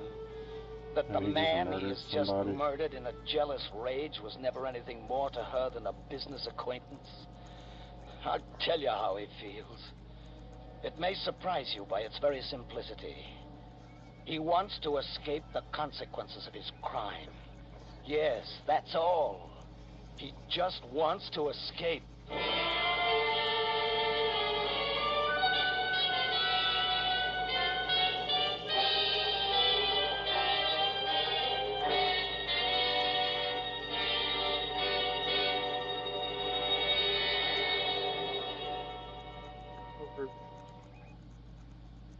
This is Jeffrey Barnes again. In just a moment, we'll bring you Act 3 of Solo Performance. Now, a word from George Putnam. Thousands of dandruff sufferers who've been ready to give up in despair after trying other methods without success have found that double danderine gives them real relief. You see, outstanding authorities point out that a germ, Pityrosporum ovale, is the cause of the most common kind of dandruff. Methods that simply wash away loose dandruff are ineffective because they don't destroy this germ. For real relief, it must be destroyed. And double danderine does that. It actually kills this germ on contact. Even in many severe cases, double danderine has given remarkable results. Now, the reason for double danderine's amazing efficiency is a special ingredient, an active antiseptic that's used by many hospitals because of its astonishing effectiveness. In double danderine, we call it Alzan. So try double danderine and see if you don't agree that it really does more than many dandruff-fighting methods, methods that actually are no better than plain water. Get double danderine tomorrow. Your money back if not satisfied.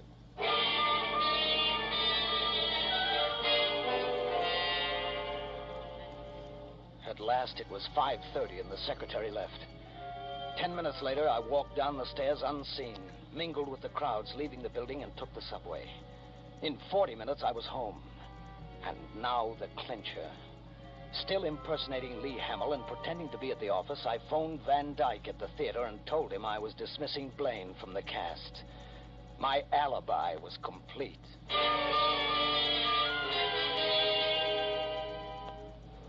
Since Elspeth had dutifully reported to me that I was to replace Blaine in the cast of Night Cafe, I attended the rehearsal the next day. I wasn't very surprised when the police walked in, but the rest of the cast were electrified. Quiet, please. Quiet. Quiet, please. Mr. Hamill was This is murdered. where he gets busted for murder. Just 1 minute, please. Was murdered sometime between 6:20 last night and midnight. He was alive at 6:20, according to his director, who spoke to him on the phone. Now, I want you all to understand that none of you is under suspicion. But I am asking you to come down to headquarters with me so we can round up some facts.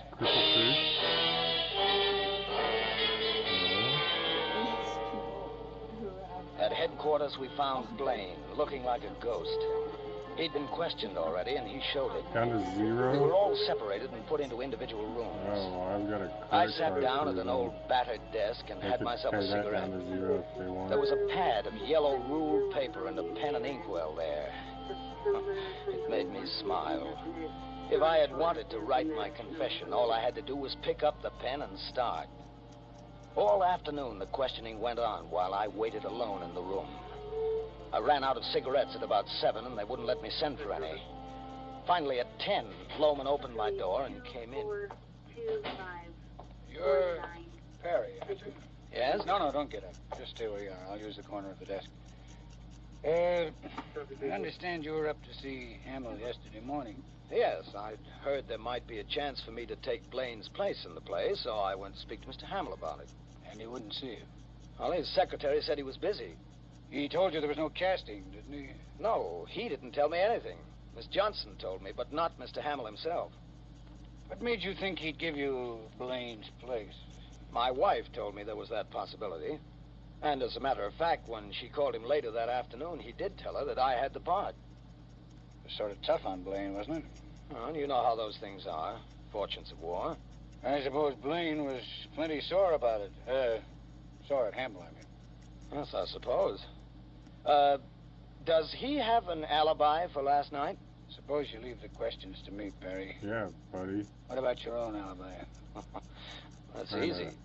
From about 6:30 to 8, I was at Luigi's, a little Italian restaurant uptown. You can check with Luigi. After that, my wife can alibi me, if you'll accept her word. And before 6:30? Well, does that matter? If Hamill was alive until 6:20... Van Dyke swears he was. He talked to him on the phone, but somehow our medical examiner has other ideas. He thinks Hamill was killed earlier in the afternoon. Well, but how could that be? Where were you yesterday afternoon? Why, home. Any witnesses? No. Do I need any? Tell me, Perry, when you came to see Hamill yesterday morning, did you go into Hamill's private office at all? No, the girl must have told you. And you weren't in that private office at any time during the afternoon? I was not. I was at home. I give you my word. Mind if I take that pad on the desk? Certainly not. Do you do this? What? Oh, yes. On some Bad habit of mine. I scrawl cats all over everything. Bad habit is right, Perry. So bad, it's going to send you to the chair.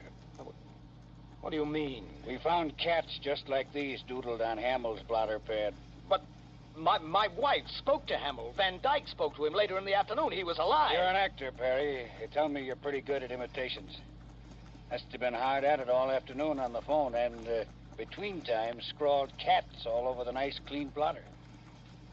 That's why we kept all you folks waiting in separate rooms. A new parlor game we thought of. We call it Find the Doodler.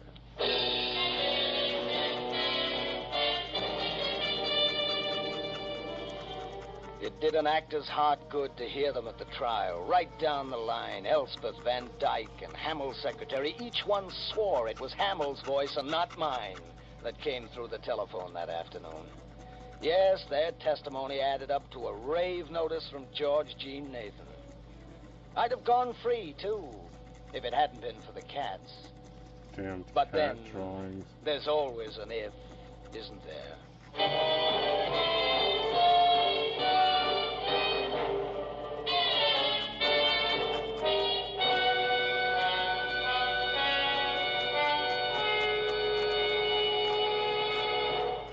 This is Jeffrey Barnes again, inviting you to be with us next week when our star will be the glamorous stage and screen actress Virginia Gilmore, who's currently appearing in the motion picture Close-Up. Miss Gilmore will play the leading role in a story by Paul Monash entitled Deadly Nuisance. The original music for the Mole Mystery Theater is composed and conducted by Alexander Semler. Everett Sloan was starred and Elizabeth Morgan featured in tonight's performance.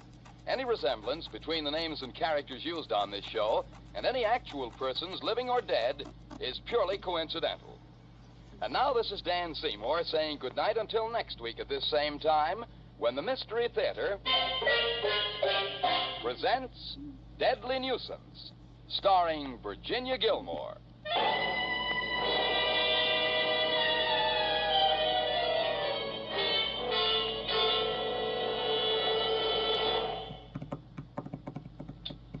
This is NBC, the National Broadcasting Company. The National Bullshit Company. Well, Mr. Hudson, it's my wife and Judd. They spend a great deal of time together alone. Oh, of course, we're all old friends. That's why I never suspected anything. But if I ever find out that he and June... We must resist these violent impulses. Humanity is frail.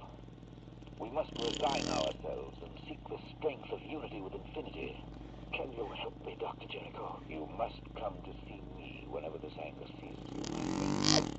I've got to do something. You said that...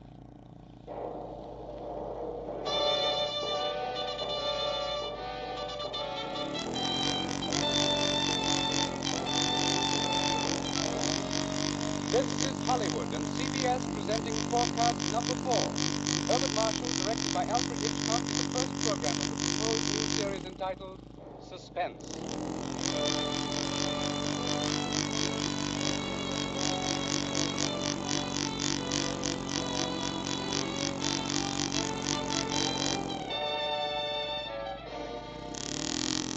Tonight's forecast program, ladies and gentlemen, represents the ideal form of collaboration. Mr. Alfred Hitchcock, brilliant English director of such outstanding motion pictures as The 39 Steps, Rebecca, and Foreign Correspondent, was eager to create a very special type of radio drama, the suspense story. As narrator and star for his production, he thought at once of the distinguished actor with whom he has been associated in countless British films and series, Herbert Marshall. Mr. Marshall suggested that they dramatize a certain favorite story of his. And that story happened to be the very one Mr. Hitchcock had in mind. Mrs. Bella Glan's classic in Chills, The Lodger.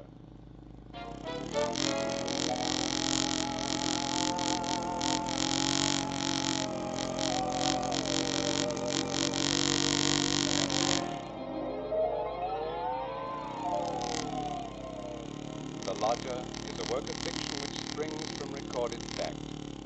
A story which begins in the year 1888 in London. A London terrorized by the fifth in a succession of recent murders. It was believed that these deeds were the work of one person, a tall, gaunt figure in a black Inverness cape, carrying a small, narrow bag. That meager description, provided by a highly unnerved witness, was the sum total of all that was known of the murderer. It was enough, however, to keep alive and alert the interest of all London, of all those in fine quarters, and all those in small, grimy houses, as, for example, Ellen Bundy. Ellen was no different from all the other middle-aged housewives dwelling in the great city's squalid Whitechapel district. She knew all the known facts of the case. And Herbert Marshall will tell you, Ellen knew it was quite proper to refer to this wielder of the knife as the Avenger.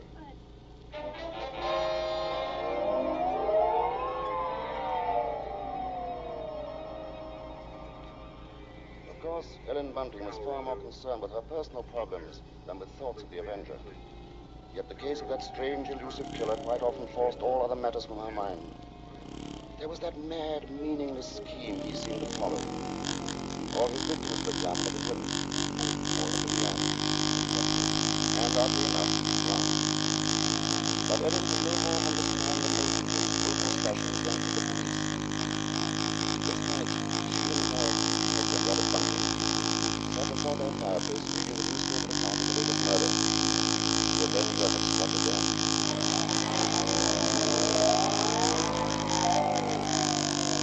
As Ellen expressed it, might be anybody.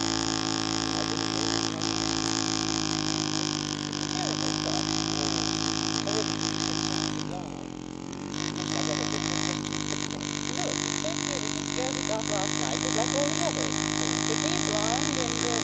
described by her friends as a very light-hearted girl. What a pity. Did you ever stop to think who fits that to a T? In fact, fits all those girls? Why, my own Daisy. oh, that's a horrible thought. Well, maybe it's a good thing she's with her aunt then, instead of here. London ain't a safe place for any girl right now. You know that Daisy seems just as much my own daughter as she is yours. But I'm telling you, there's no place to think about having her back right now. We just can't afford it. Oh, I know that. On the road. Maybe it's good. How? I set myself half crazy trying to keep it going. But you don't care about that, do you? No, your Daisy's more important to you than I am. Oh, I can't help it, John. What are we going to do? Tell me that. We'll get along, dear. Something will turn up. Oh, we haven't had a lodger for months. Nobody even comes to look at the room anymore. Yes, but things will work out, Ellie. Oh, they ain't never going to work out. Soon we won't even have a roof over our heads, and... Oh, I'm sorry, Robbie. I didn't mean to take on so. I know, dear, I know. It's all right. No, I didn't think it. It's just that I've been so worried. Well, don't you go worrying another second, old girl. Why, first thing you know, you won't be pretty anymore. You'll have your face all wrinkled. Now, Now, come on, now, let's see a smile. Come on, just have one Oh, smile. dear, Just don't. one I smile. won't. I'll be used to it.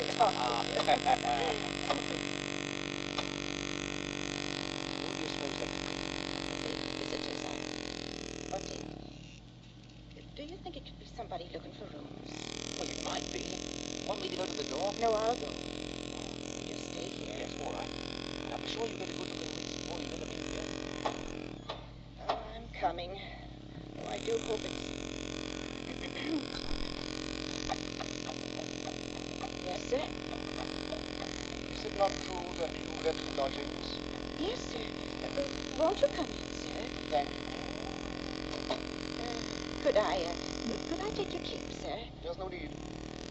Now, I'm looking for a quiet room. It must be quiet. Oh, we have that, sir. Above all, our house is quiet.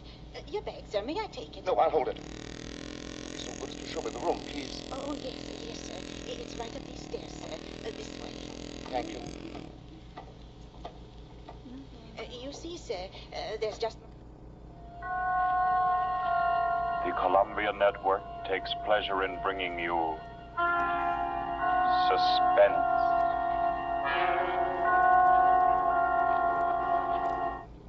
It's time for Fibber, McGee, and Molly.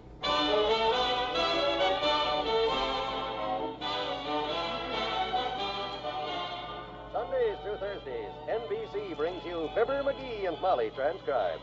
The show is written by Phil Leslie and Ralph Goodman and directed by Max Hutto.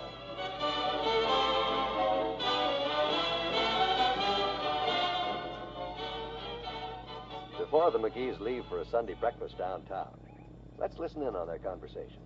Molly, have you been watching that paint job they're doing on the house across the street? White with pink shutters? Almost as pink as the cheeks on the young couple living there. And were they excited when they moved in? White You know, that first day in a new home is a big event in any family's life. Sure is. And another big event is the day the family can stop worrying about what would happen to their home. Dad wasn't around to make payments on the mortgage or pay the rent. And friends, that big day comes when a Prudential mortgage cancellation plan takes over the problem for you. With this plan in your life insurance program, if anything happens to the breadwinner, Prudential will provide the money to pay off the mortgage on your home. Leaves it free and clear for you and your family to live in as long as you wish. For most families, the yearly cost is less than 1% of the amount you borrowed. And if you're renting an apartment or home, you'll find the cost of Prudential's rent payment plan just as low. So ask your Prudential agent to come around and give you the details on these wonderful home protection plans, provided by the company with the strength of Gibraltar. Like the book says, the future belongs to those who prepare for it.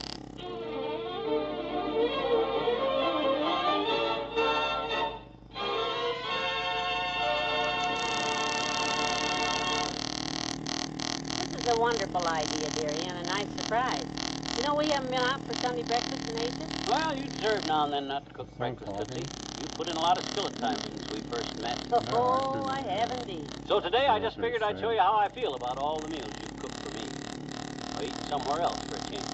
Well, now, that's a nice thought, I think. If I can find a parking space down here. You know, I remember the very first breakfast I ever cooked for you, McGee, right after we were married. You do? Yeah. I had the table set with all our wedding dishes and linen and stuff, and I had bacon and eggs and toast and some of my mother's homemade jelly that you loved. Sure was good jelly. Hey, here's a parking space. I even remember your very first words when you sat down to breakfast. Yeah? You looked all around at that pretty table, and your eyes sort of misted over, and you looked up at me and you said, "No pancakes?" Oh. I locked myself in the bathroom and cried for an hour. I remember that all right. Got me so upset I left half my eggs on the plate. Well, how about, kiddo? Let's go. Hungry, are you? I'm starved. There's something about the drive downtown in this crisp fall air that does it. My appetite's got an edge I could shave with. You know what I'm going to order this morning? Yes. Pancakes. A big stack of pancakes. Boy, I'd sure like someday to get hold of some pancakes like that lady on that farm back in Peoria used to make. Mrs. Engstrom, her name. I know. Ever tell you about when I was a kid how you used to carry your $5 books home from school just to mooch some of her wonderful pancakes? Yeah. And when you reached the house and felt exhausted at the door, Mrs. Engstrom would pick you up and say, "Come sit here, Snoopsy. They make you some nice pancakes and give you new energy." Yeah. I guess I told you about Mrs. Engstrom's pancakes. On occasion. That's what I'd sure like to get hold of this morning. Some real good pancakes. Like the kind Mrs. Engstrom used to make. That's why I drove all the way downtown. I thought that last batch you ate at Walt's malt shop you didn't like. You'd better try his ham and eggs this time, because Walt's pancakes... Oh, we're not eating at Walt's malt shop. Huh? There's a new place just opened around the corner here. It's called The Griddle. Their sign says country-style pancakes. Oh, dear. Well, I wish you'd have told me sooner. Why? There's Walt standing at his window, and I already waved to him. See? He's waving back. Now, what do we do? Oh, no. Just keep walking. He don't know we came down to breakfast. We're not wearing bibs. Hi, Walt. Just out doing a little early Christmas shopping, Walt. Stores aren't open today. Looking in the windows, Walt. Early Christmas window shopping. Got a long list this year. Most things for us to come on in. Look, dearie, as long as we're here. Oh, sir. I'm not having any more of Walt's rubbery pancakes. I'm starving. Let's go around the corner to the griddle and see if we can get some nice. Look, Walt's holding up a sign at the window. What's it say? Delicious pancakes and coffee, special 30 cents.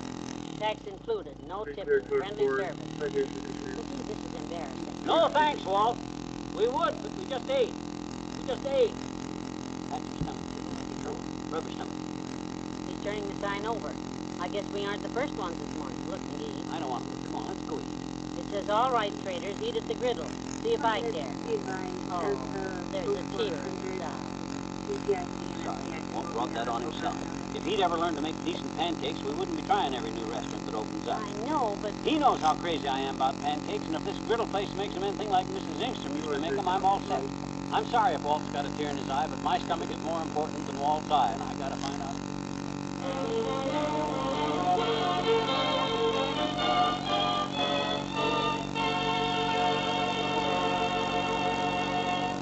There's more fun with the McGees shortly.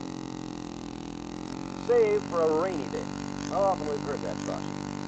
Yes, it is wise to save for rainy days. But it's fun saving for sunny ones, too.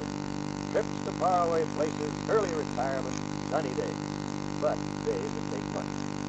Make those sunny days come true sooner by investing in United States savings bonds today. Use the convenient payroll savings plan where you work. Simply have your employer automatically set aside a regular amount before each payday. That way you'll never miss it. When enough money is accumulated, you'll receive your first savings bond, then another and another. It's all automatic as clockwork. And soon you'll have a stack of matured savings bonds, each paying back $4 for every 3 you put in. Lucky you for looking ahead. But remember, the sooner you start saving, the sooner those bright days arrive. Begin buying savings bonds today. Remember, every dollar you invest is an investment in freedom, helping to make your country stronger.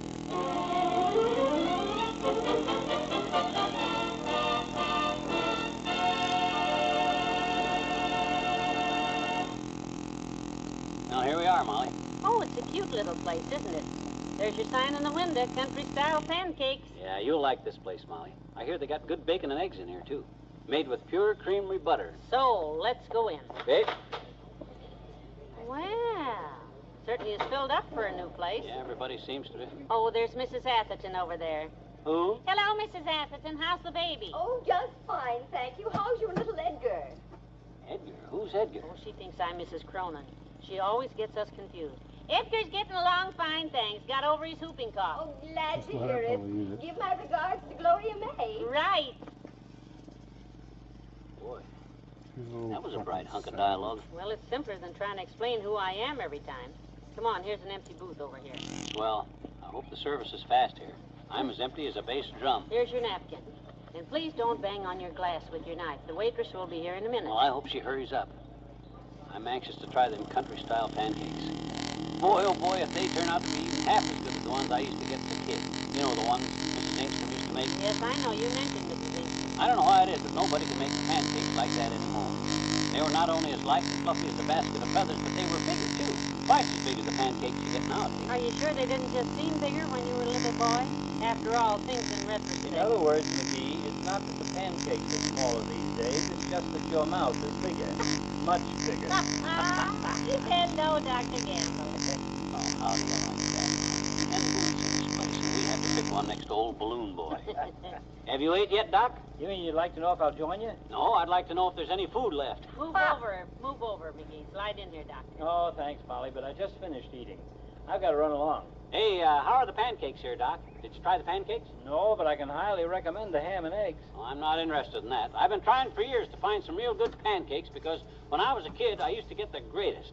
Mrs. Engstrom used to make pancakes for me. That was a Swedish lady who lived on a farm near McGee, Doctor, when he was a boy. Yeah. Did I ever tell you about back in them days how I used to always... Carry her 5 daughters' books home from school and fall exhausted at the door, and how she used to pick you up and say, "Sit here, Snoot. See? They make you some nice pancakes and give you new energy." I guess I already told you. Yes, Snoot. See? Several times. That's what she used to call me, Snoopsy. Ah, good old Mrs. Engstrom. She maybe didn't speak correct grammatic English like us native-borns who were born here, but boy, she could make pancakes. Wow. Where's that waitress? I don't know. Relax. Here she comes now. Good, good. And I'll leave you. Don't let him make a pig of himself, Molly. Well? What am I saying? Let him make a pig of himself. Ha. Call me at home when you need me, Snoop, see? So long.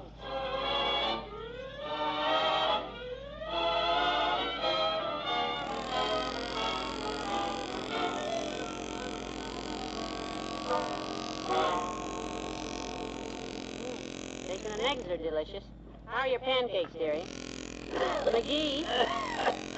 Goodness. Here, take a drink of water. What's the matter? Why'd you take such a big bite? That's what I'd like to know. Ugh. These pancakes are just awful.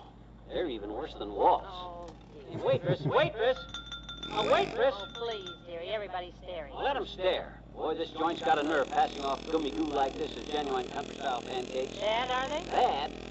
Put a hole in the middle of this one here and spin it, and it'll play 2 choruses of Good Night, Sweetheart. And I mean good night. Now, please, Dickie, don't start a big thing. People are... Waitress, I want to speak to the manager. Send me the manager. Come all the way downtown for breakfast and insult my good friend Walton for what? For crummy, gummy, bluey, gooey. Hey, waitress! What's the trouble, sir? These pancakes, they're awful. It's odd you didn't say anything before. I've passed your table 3 times since I brought them over. I couldn't get my teeth apart until now.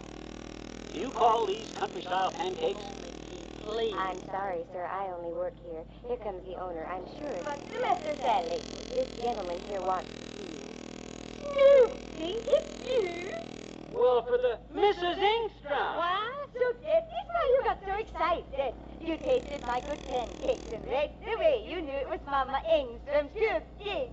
Oscar! Oscar! Look who's here. Snoopy, the little boy who carried home the books for Helga, Olga, Emma,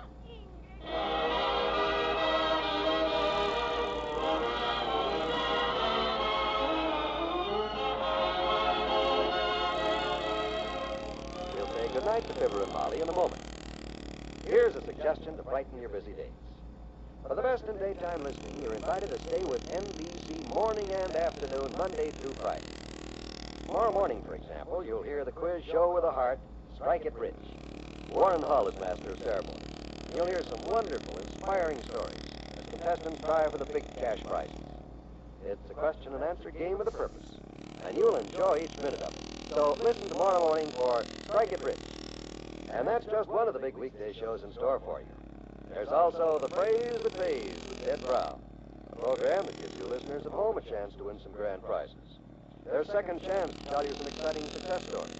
Just Plain Bill and Woman in Love for dramatic entertainment, and many, many more.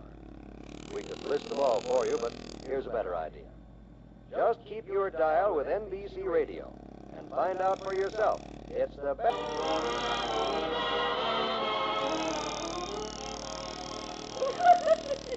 And then he was so tired, he fell down at the door, and I would pick him up and say, Snoopy, you come, I make you some nice pancakes and give you new energy. Yeah, he told me. Eat, Snoopy, eat all the pancakes. I am, Mrs. Engstrom. They're good, yeah? Oh, wonderful. Yeah, he's been raving about them for years. Come on, Snoopsy. There's still a little bite left there. Thanks for pointing it out to me, Molly. Are you through? Yeah, they sure are swell. Good. There is more cooking on the griddle. Oscar! Oscar, bring in some more pancakes on the house for our little friend Snoopy. Ooh. What'd you say, dearie? I said good night. Good night, all.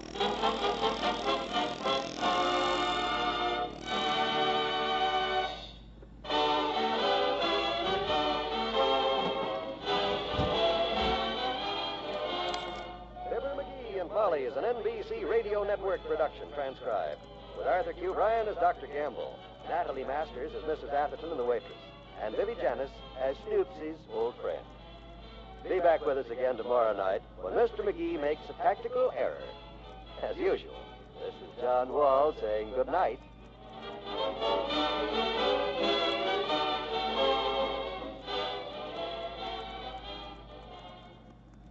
Join the great Gildersleeve and all his friends tonight on the NBC Radio Network.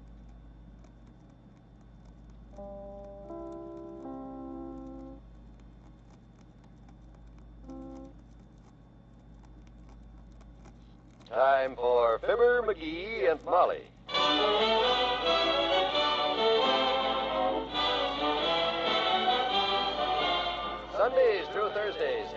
NBC brings you Fibber, McGee, and Molly transcribed. The show is written by Phil Leslie and Len Levinson and directed by Max Hutto.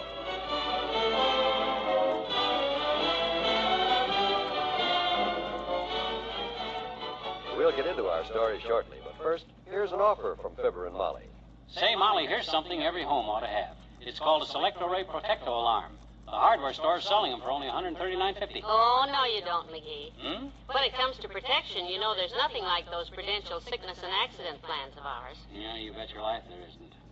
The Prudential's income protection plan covers you 24 hours a day against just about every kind of accident and all types of illnesses and diseases. And this plan can pay you a steady monthly income for as long as 10 years in case of illness and for possibly the rest of your life in case of accident. And you know, once you take out Prudential's income protection plan, not a soul can cancel it, except, of course, yourself. Yeah, and it's guaranteed renewable, too, just like it says in the contract. You can also get a hospital and surgical expense plan to help pay off those costly medical bills. And friends, Prudential has prepared a little booklet telling you all about these wonderful sickness and accident plans. And for your free copy of this new Prudential booklet, write your name and address on a postcard along with the words sickness and accident, and send it to Fibber, McGee and Molly, Box 1212, Newark, New Jersey.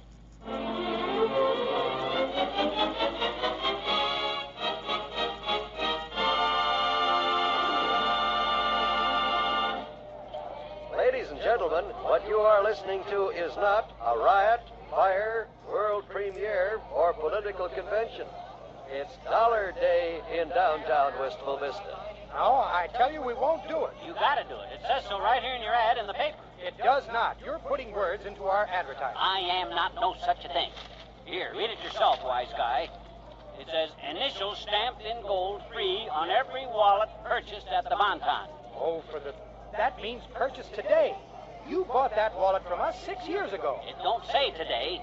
It just says purchased at the Bonton.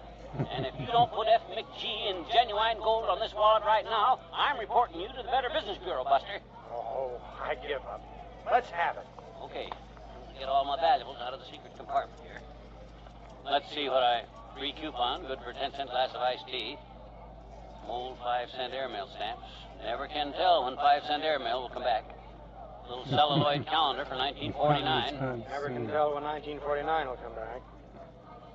You needle me once more, Buster, and you'll never come back. Now get busy on that wallet now. I gotta go pick up a few things my wife wants, if I can remember. Don't hurry back.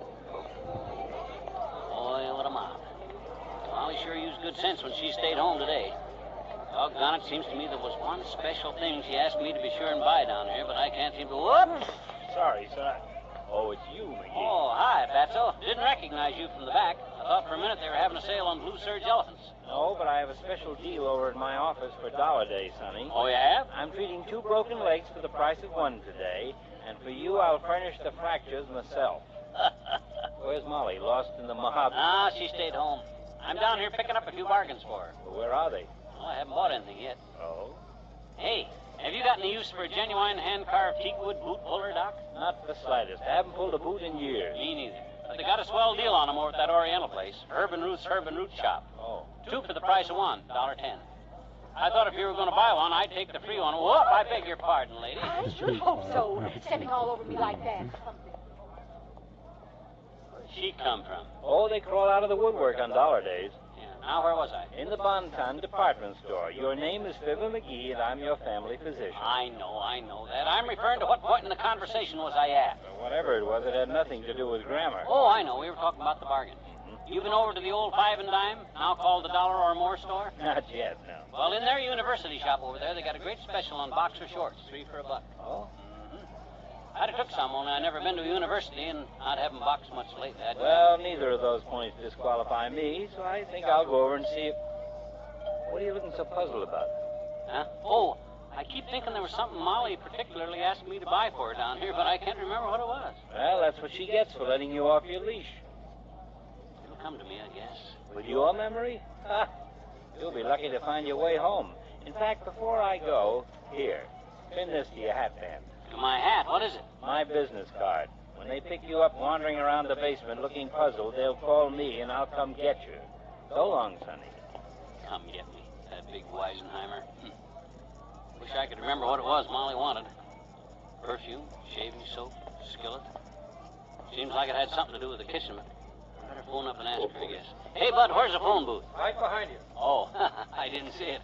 I want to call my wife and... This phone booth is occupied. Oh, it's you again. Oh, well, I'm sorry. What are you? One of those mashers? Masher? That's it. Thanks a lot, sis. Masher. That's what I'm supposed to get, a potato masher. Our old potato masher don't mash mashed potatoes like I like my mashed potatoes mashed in a new masher.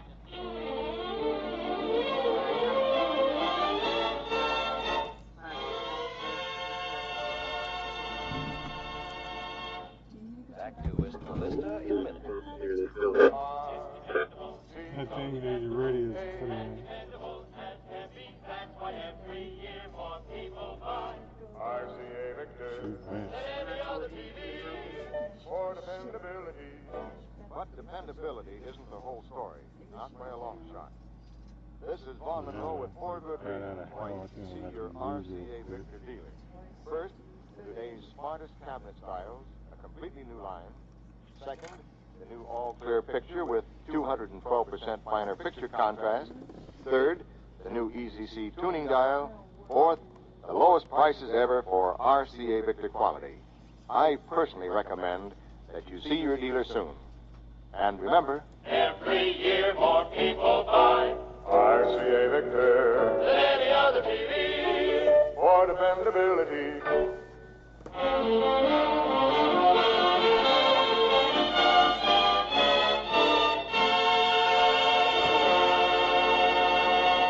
I bought the potato masher for you, Tootsie, and then I come over here to the grocery store and called you.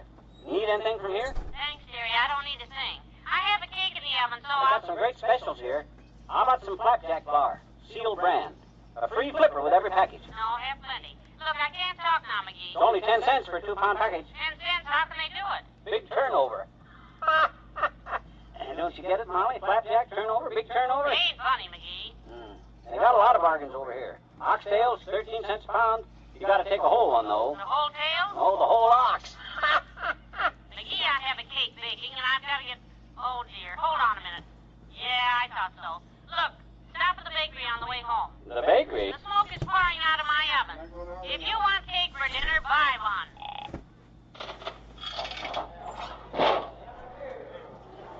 This joint's as crowded as the Bonton. I'll look around a while. Hello there, Johnny. You been waiting on, son, or can I help you? Oh, hi, old-timer. Where's the food samples? I had me a free reducing treatment down the street a while ago, and I'm hungry. Reducing treatment, huh? Yeah. Bessie tried one of them one time. Went down to the Slim Slam Slenderizing Salon and told him to slam her slim. They put her in a steam bath for an hour, took her out, put her on a table, thumped her with little rubber rolling pins a while, and sent her home. How'd she look? Fat. She always was fat. I'd like to buy some. I'm sorry, madam. I'm waiting on this gentleman here. But I've been waiting, and it's my turn. Oh, it's you again. Are you in all the stores? Yeah, this seems to be your bad day, sis. I'll find someone else to wait on me. Oh, I don't know why such characters are allowed to run loose. What set her to snapping her girdle like that? Oh, that old battle axe. Every place I turn, I keep running into her. Hey, I was looking at your ad in the shopping news here. Trot me out a box of those King cigars, will you? 20 for $1, it says. Don't buy 'em, Johnny. Why not? Sounds like a good deal to me. King. Don't that mean extra big? Nope. Hypergraphical error. Oh? Should have read King Kong on account of that's how strong they are. Don't buy 'em, son, because if you did, you might offer me one, and you know how weak I am. I'd take it. I can resist anything but temptation, and them cigars make me deathly ill. Okay. Skip the cigars.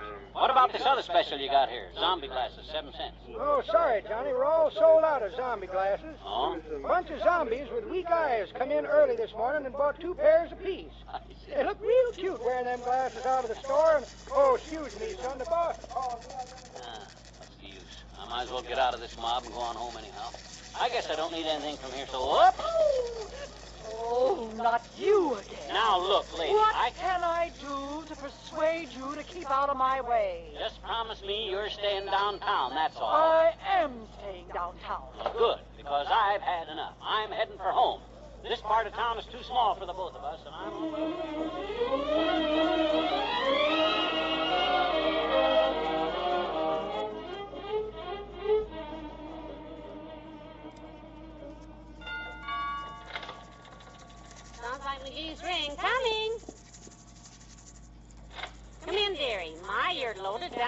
Yeah. Grab 2 or 3 of the top bundles, will you? I'm late because I left my watch for a free cleaning. Phew. Boy, what a day. Now you understand why I didn't go with you.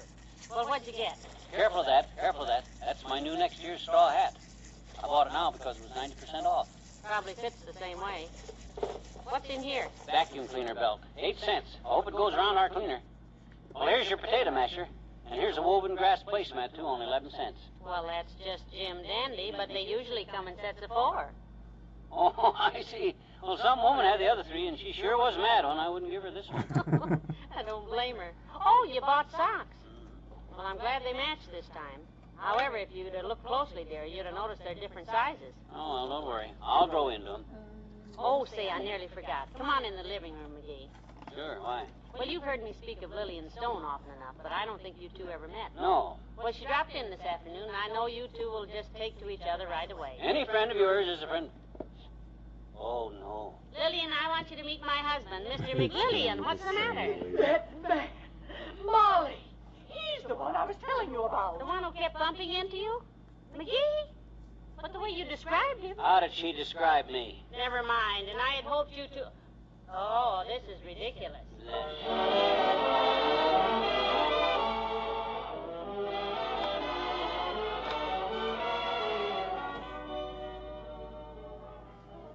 Fibber and Molly will be right back. Will you please repeat that in plain English? Sure. Country Gentleman is changing its name to Better Farming. Yes, beginning in January, Country Gentleman, America's oldest farm magazine, is changing its name to Better Farming. Country Gentleman's aim is to help every farmer do a better job on his farm, to help him translate the rewards of better farming into the joys of better living. So in January, we're making the name and the aim the same, Better Farming. If you're a farmer or operate a farm, we invite you to subscribe to Better Farming. Simply send $2 with your name and address to Better Farming, Department A, Philadelphia, Pennsylvania. You'll get 3 full years of better farming. 3 years Remember, for $2? an average farmer gets 5,000 pounds of milk per cow, but a better farmer gets 2 and 3 times that much. Subscribe today to Better Farming. Write to Better Farming, Department A, Philadelphia, Pennsylvania.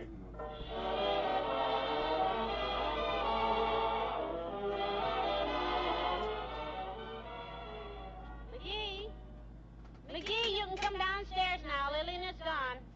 Oh, okay. I was sitting up in the bedroom reading my horoscope in tonight's paper. And you won't believe it how those horoscope guys hit it on the nose. Oh? Look here. I was born under the sign of Capricorn, see? Yeah. And for today it says, you will be repeatedly annoyed by a dull person who keeps bumping into you downtown. Imagine that. That's amazing. Because of all the annoying people. That's exactly what Lillian said. Huh? She read that to me this afternoon. She was born under the sign of Capricorn, too. Huh? She? Yeah. Oh. Good night. Good night, all.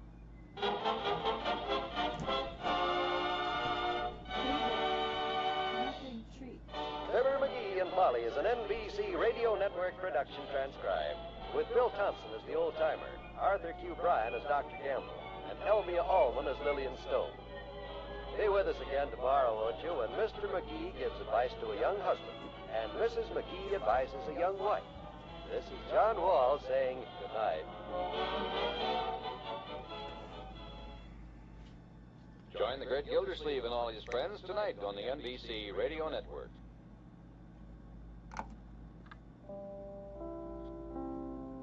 Gildersleeve and all his friends tonight on the NBC Radio Network.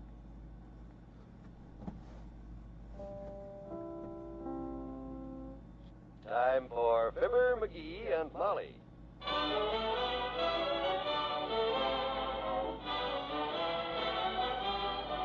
Sundays through Thursdays, NBC brings you Fibber, McGee, and Molly transcribed. The show is written by Phil Leslie and Ralph Goodman and directed by Max Hutto.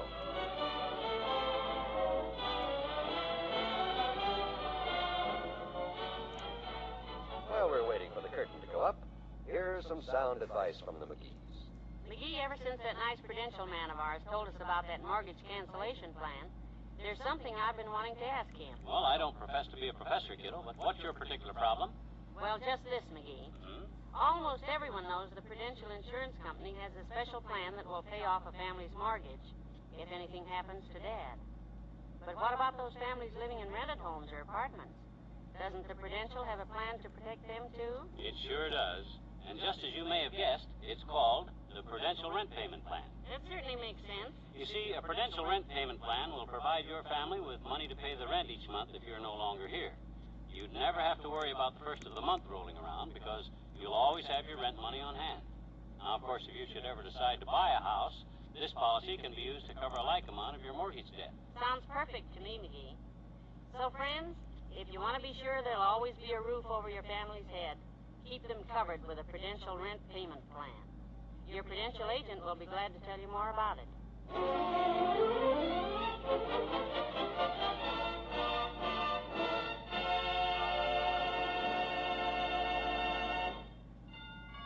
Oh, that must be Lesson Sally now, McGee. Get the door, will you? Okay, Molly. Boy, I sure like having company for dinner, because it always eats good when we got company in it. Hi, Miss McGee. Miss McGee, it's us. Hi. Well, come on in, kids. Come on in. It's the Nelsons, Molly. They're here. Put your hat there, Les. That's it. Hello, Sally, Lester. Come on out to the kitchen. Be right there.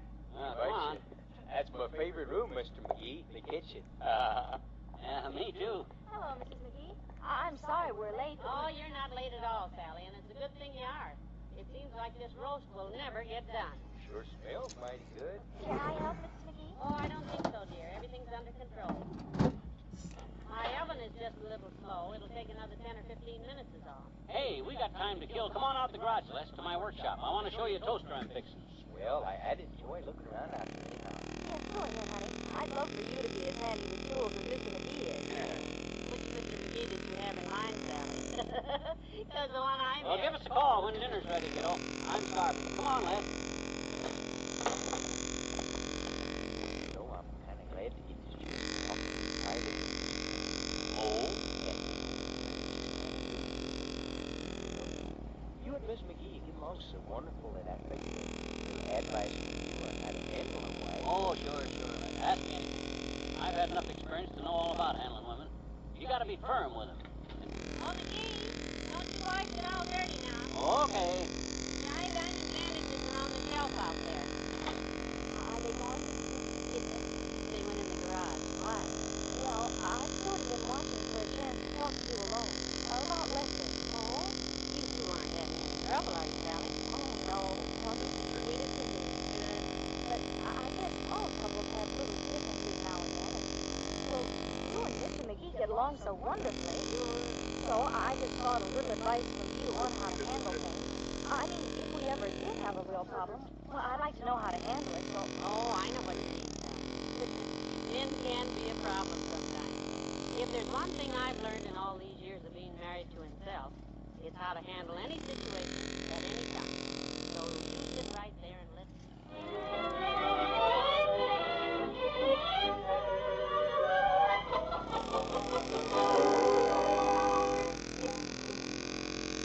Well, I understand that part about showing women the boss, Mr. McGee, but how do you get the point across to them?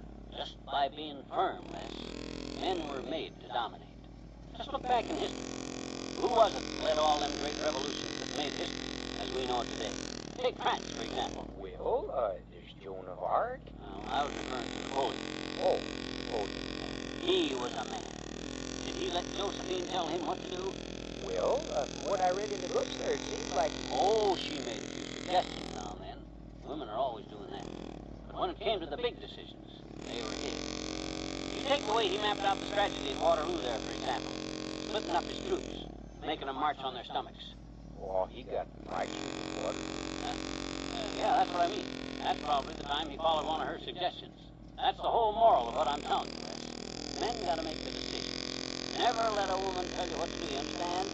I think so, Mr. McGee. Of course, the real trick is to make them think the whole thing is their idea. You gotta be subtle. Subtile. Because without your subtile, you're a dead duck. Your socks don't get darned, your shirts don't get ironed. I tell you, it's pretty tricky business. Yeah, I am finding out. But the main thing is to show them who's boss. Any questions? Yeah, I understand all that stuff about showing them who's boss, all right, but how do you get the point over to them? Now, you take last Sunday, for instance. I said, Sally, I said, we are not going to visit your mother today, and that is fine. Good, that's the way to do it. Be firm. But Sally, she just went on putting on her coat and her hat, and we spent the day at her mother's. Well, you were too firm, Les. Yeah, too firm. I better explain this a little more fully.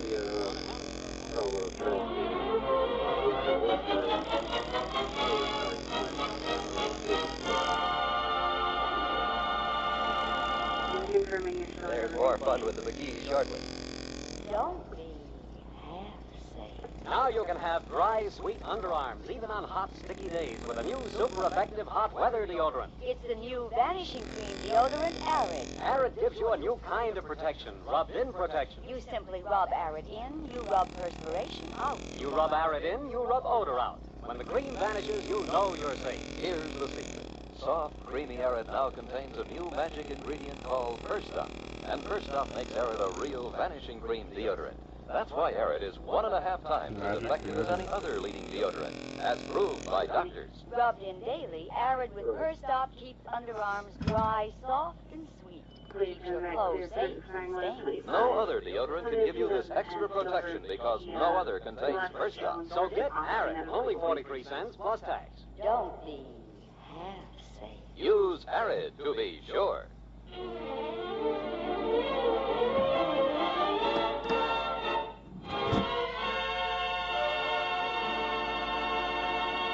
then what, Sally? Well, I went right on putting on my hat and coat, and we went to visit my mother. But, gee, Lester was so angry he wouldn't talk to me all the way home. Well, actually, if you don't mind me saying so, Sally, you did make a bad mistake. Well, that's what I'd like to know about Mrs. McGee. Now, before we get into any big squabbles. Well, first of all, a woman's main rule to a happy marriage is this. Now, you remember this. Men have to think they're the boss. In a well-run household, they never are, of course, but they must think so. Oh.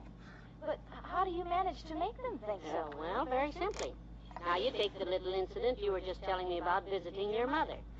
You should never come out and say, Lester, get the car out, we're going over to see Mother today. Oh, I didn't.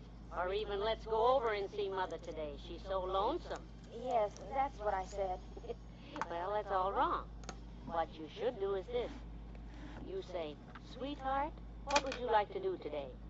And then 9 times out of 10, he'll say, I don't know, honey, what would you like to do today? Oh, and then I say, let's go over to Mother's. No, you say, how about a nice drive into the country? But Mother lives in the city. That's all right. And then you say, oh, by the way, as long as we're driving, would you mind if we pass Mother's? I want to return this book she lent me. You can stay in the car, Lester, you say.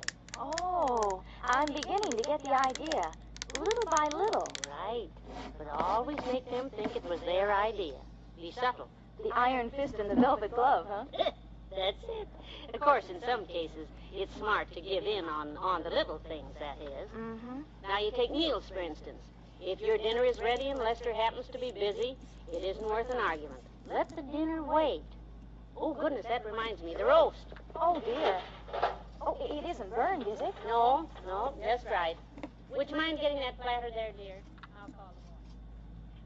All a matter of psychology, Les. McGee, dinner's ready. Child psychology, as a matter of fact, Les, because that's what women are, children. McGee. They need a firm hand and constant... Mr. McGee, your wife's calling. She says dinner's ready. I hear her, Les.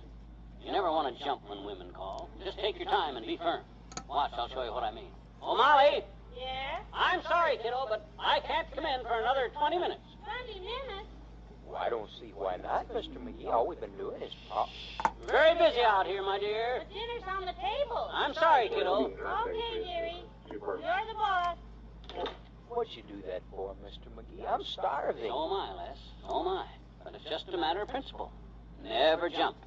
That's how you let them know who wears the pants. You heard her. All right, dear, you're the boss, she says.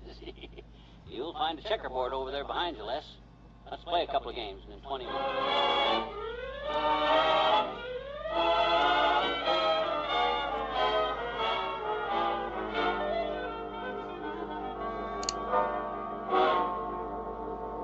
What time's it now?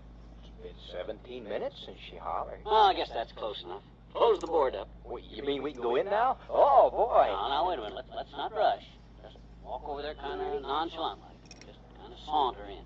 Saunter, huh? Yeah, that's it. Saunter. Slowly but majestically. Like the king of the beasts.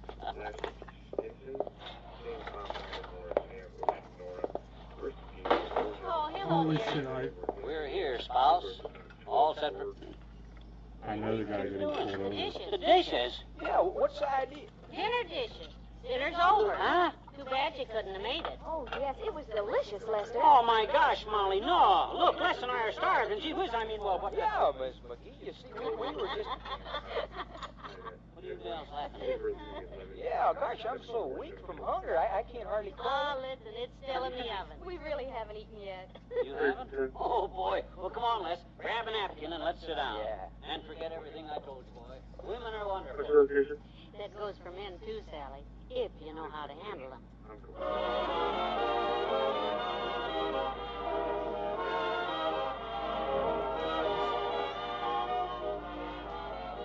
We'll say goodnight to Fibber and Molly in a moment.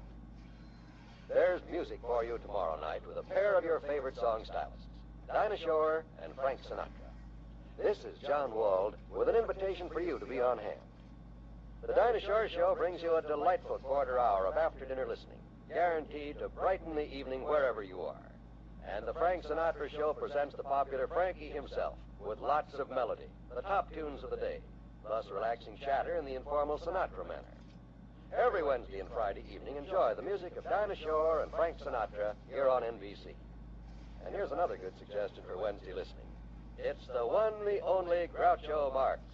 You can hear Groucho in the funniest quiz show on radio, You Bet Your Life, tomorrow night. A 30-minute mix-up of questions, answers, and ad-libs by the master of the unexpected ad-lib, Groucho. You'll enjoy each minute of it. So listen tomorrow evening for You Bet Your Life, starring Groucho Marx on NBC Radio.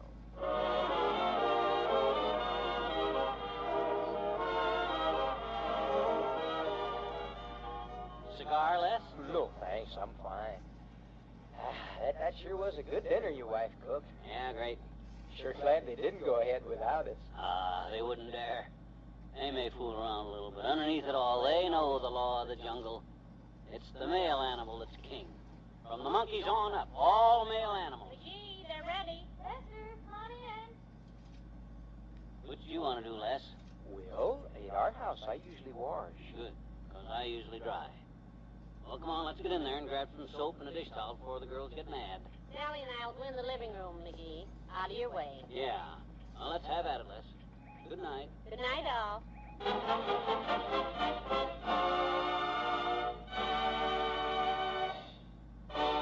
Fibber, McGee, and Molly is an NBC Radio Network production transcribed, with Robert Easton as Les and Mary Lou Harrington as Sally. This is John Wald, personally recommending tomorrow night's show when a very human thing happens to the McGees. Don't miss it. Good night.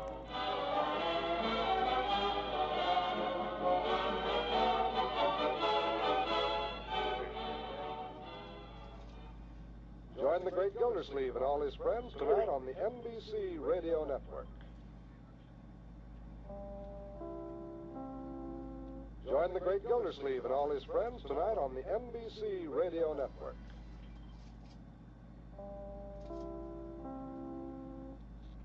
It's time for Fibber, McGee, and Molly.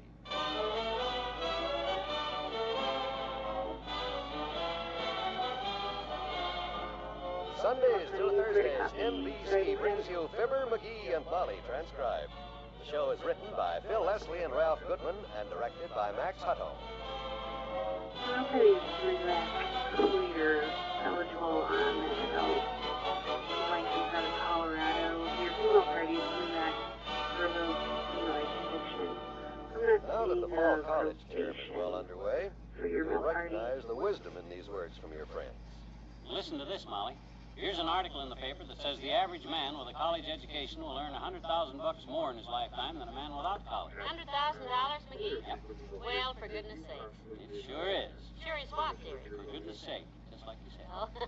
Thanks to the goodness of a good many mothers and dads and the Prudential Swell Education Fund plan, a lot of kids are going to find the road to success a lot less bumpy than it was. Just a minute, McGee. What's all this about the Prudential's education plan? I was just going to tell the folks, Molly. It's an education plan for provided by the Prudential Insurance Company, and it's the sure and easy way for you parents to cover your youngsters' college expenses when the time comes. With this plan, you can start building that education fund now, little by little, over the years. And if anything happens to you before junior's ready for college, well, the Prudential pays the amount in full. Well, that certainly makes sense, friends. It's the surest way I know to start your youngsters on the road to success. So call your Prudential agent tomorrow. He'll be glad to tell you about an education fund plan for your children.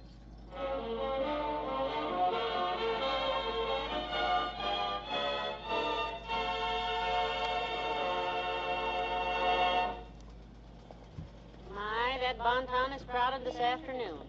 I'm glad to get out of there and head for home. Yeah. Car's down this way. Oh, say, wait till I tell you what happened. I ran into Mrs. Spradley trying on dresses on the 3rd floor.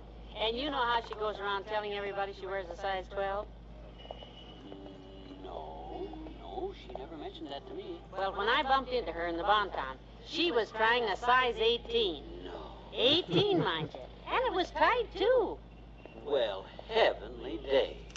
I just can't wait to tell that to the boys at the bowling alley. Oh, now you're just... Oh, hello, Monica. Monica Miller. Seems like everybody in town is downtown today. I ran into at least 6 people I know. Well, if it isn't Mr. and Mrs. McGee. Hello. For goodness sakes, dearie, look who's here. Yeah. Oh, hi, boy. Molly was just saying how we've been running into everybody we know. Well, how's it going? Well, everything's strictly copacetic. How are you folks? Fine. Sure crowded downtown today, ain't it? Crowded? I came down by bus and traffic was moving so slow that they got a deal where for half fare you can get out and walk alongside the bus. Oh? I told that to the driver and laughed. Didn't even crack a smile. I think they got orders not to pay attention to anybody. Yeah, they must have. Same thing happens to me, though. I guess for the safety of the passengers, they gotta not laugh or else they... Dearie, I hate to be impolite, but it's getting late. Oh, yeah. Well, I gotta get going myself. Nice seeing you folks. Yeah, nice bumping into you, boy. Oh, by the way, did you get that thing fixed, Mr. McGee? Huh? You know, the last time I saw you, you said that... Oh, that. Oh, yeah, sure. Yeah, that's all took care of. Good. I was going to say I'd tend to it myself for you, but as long as you already... Oh, yeah, thanks, just same. Thanks. It's all okay now. Well, take care of yourself. Bye, Miss McGee. Bye. Give our regards to the family. Yeah, tell the wife hello for us. Who the heck is that guy, Molly? Who is he?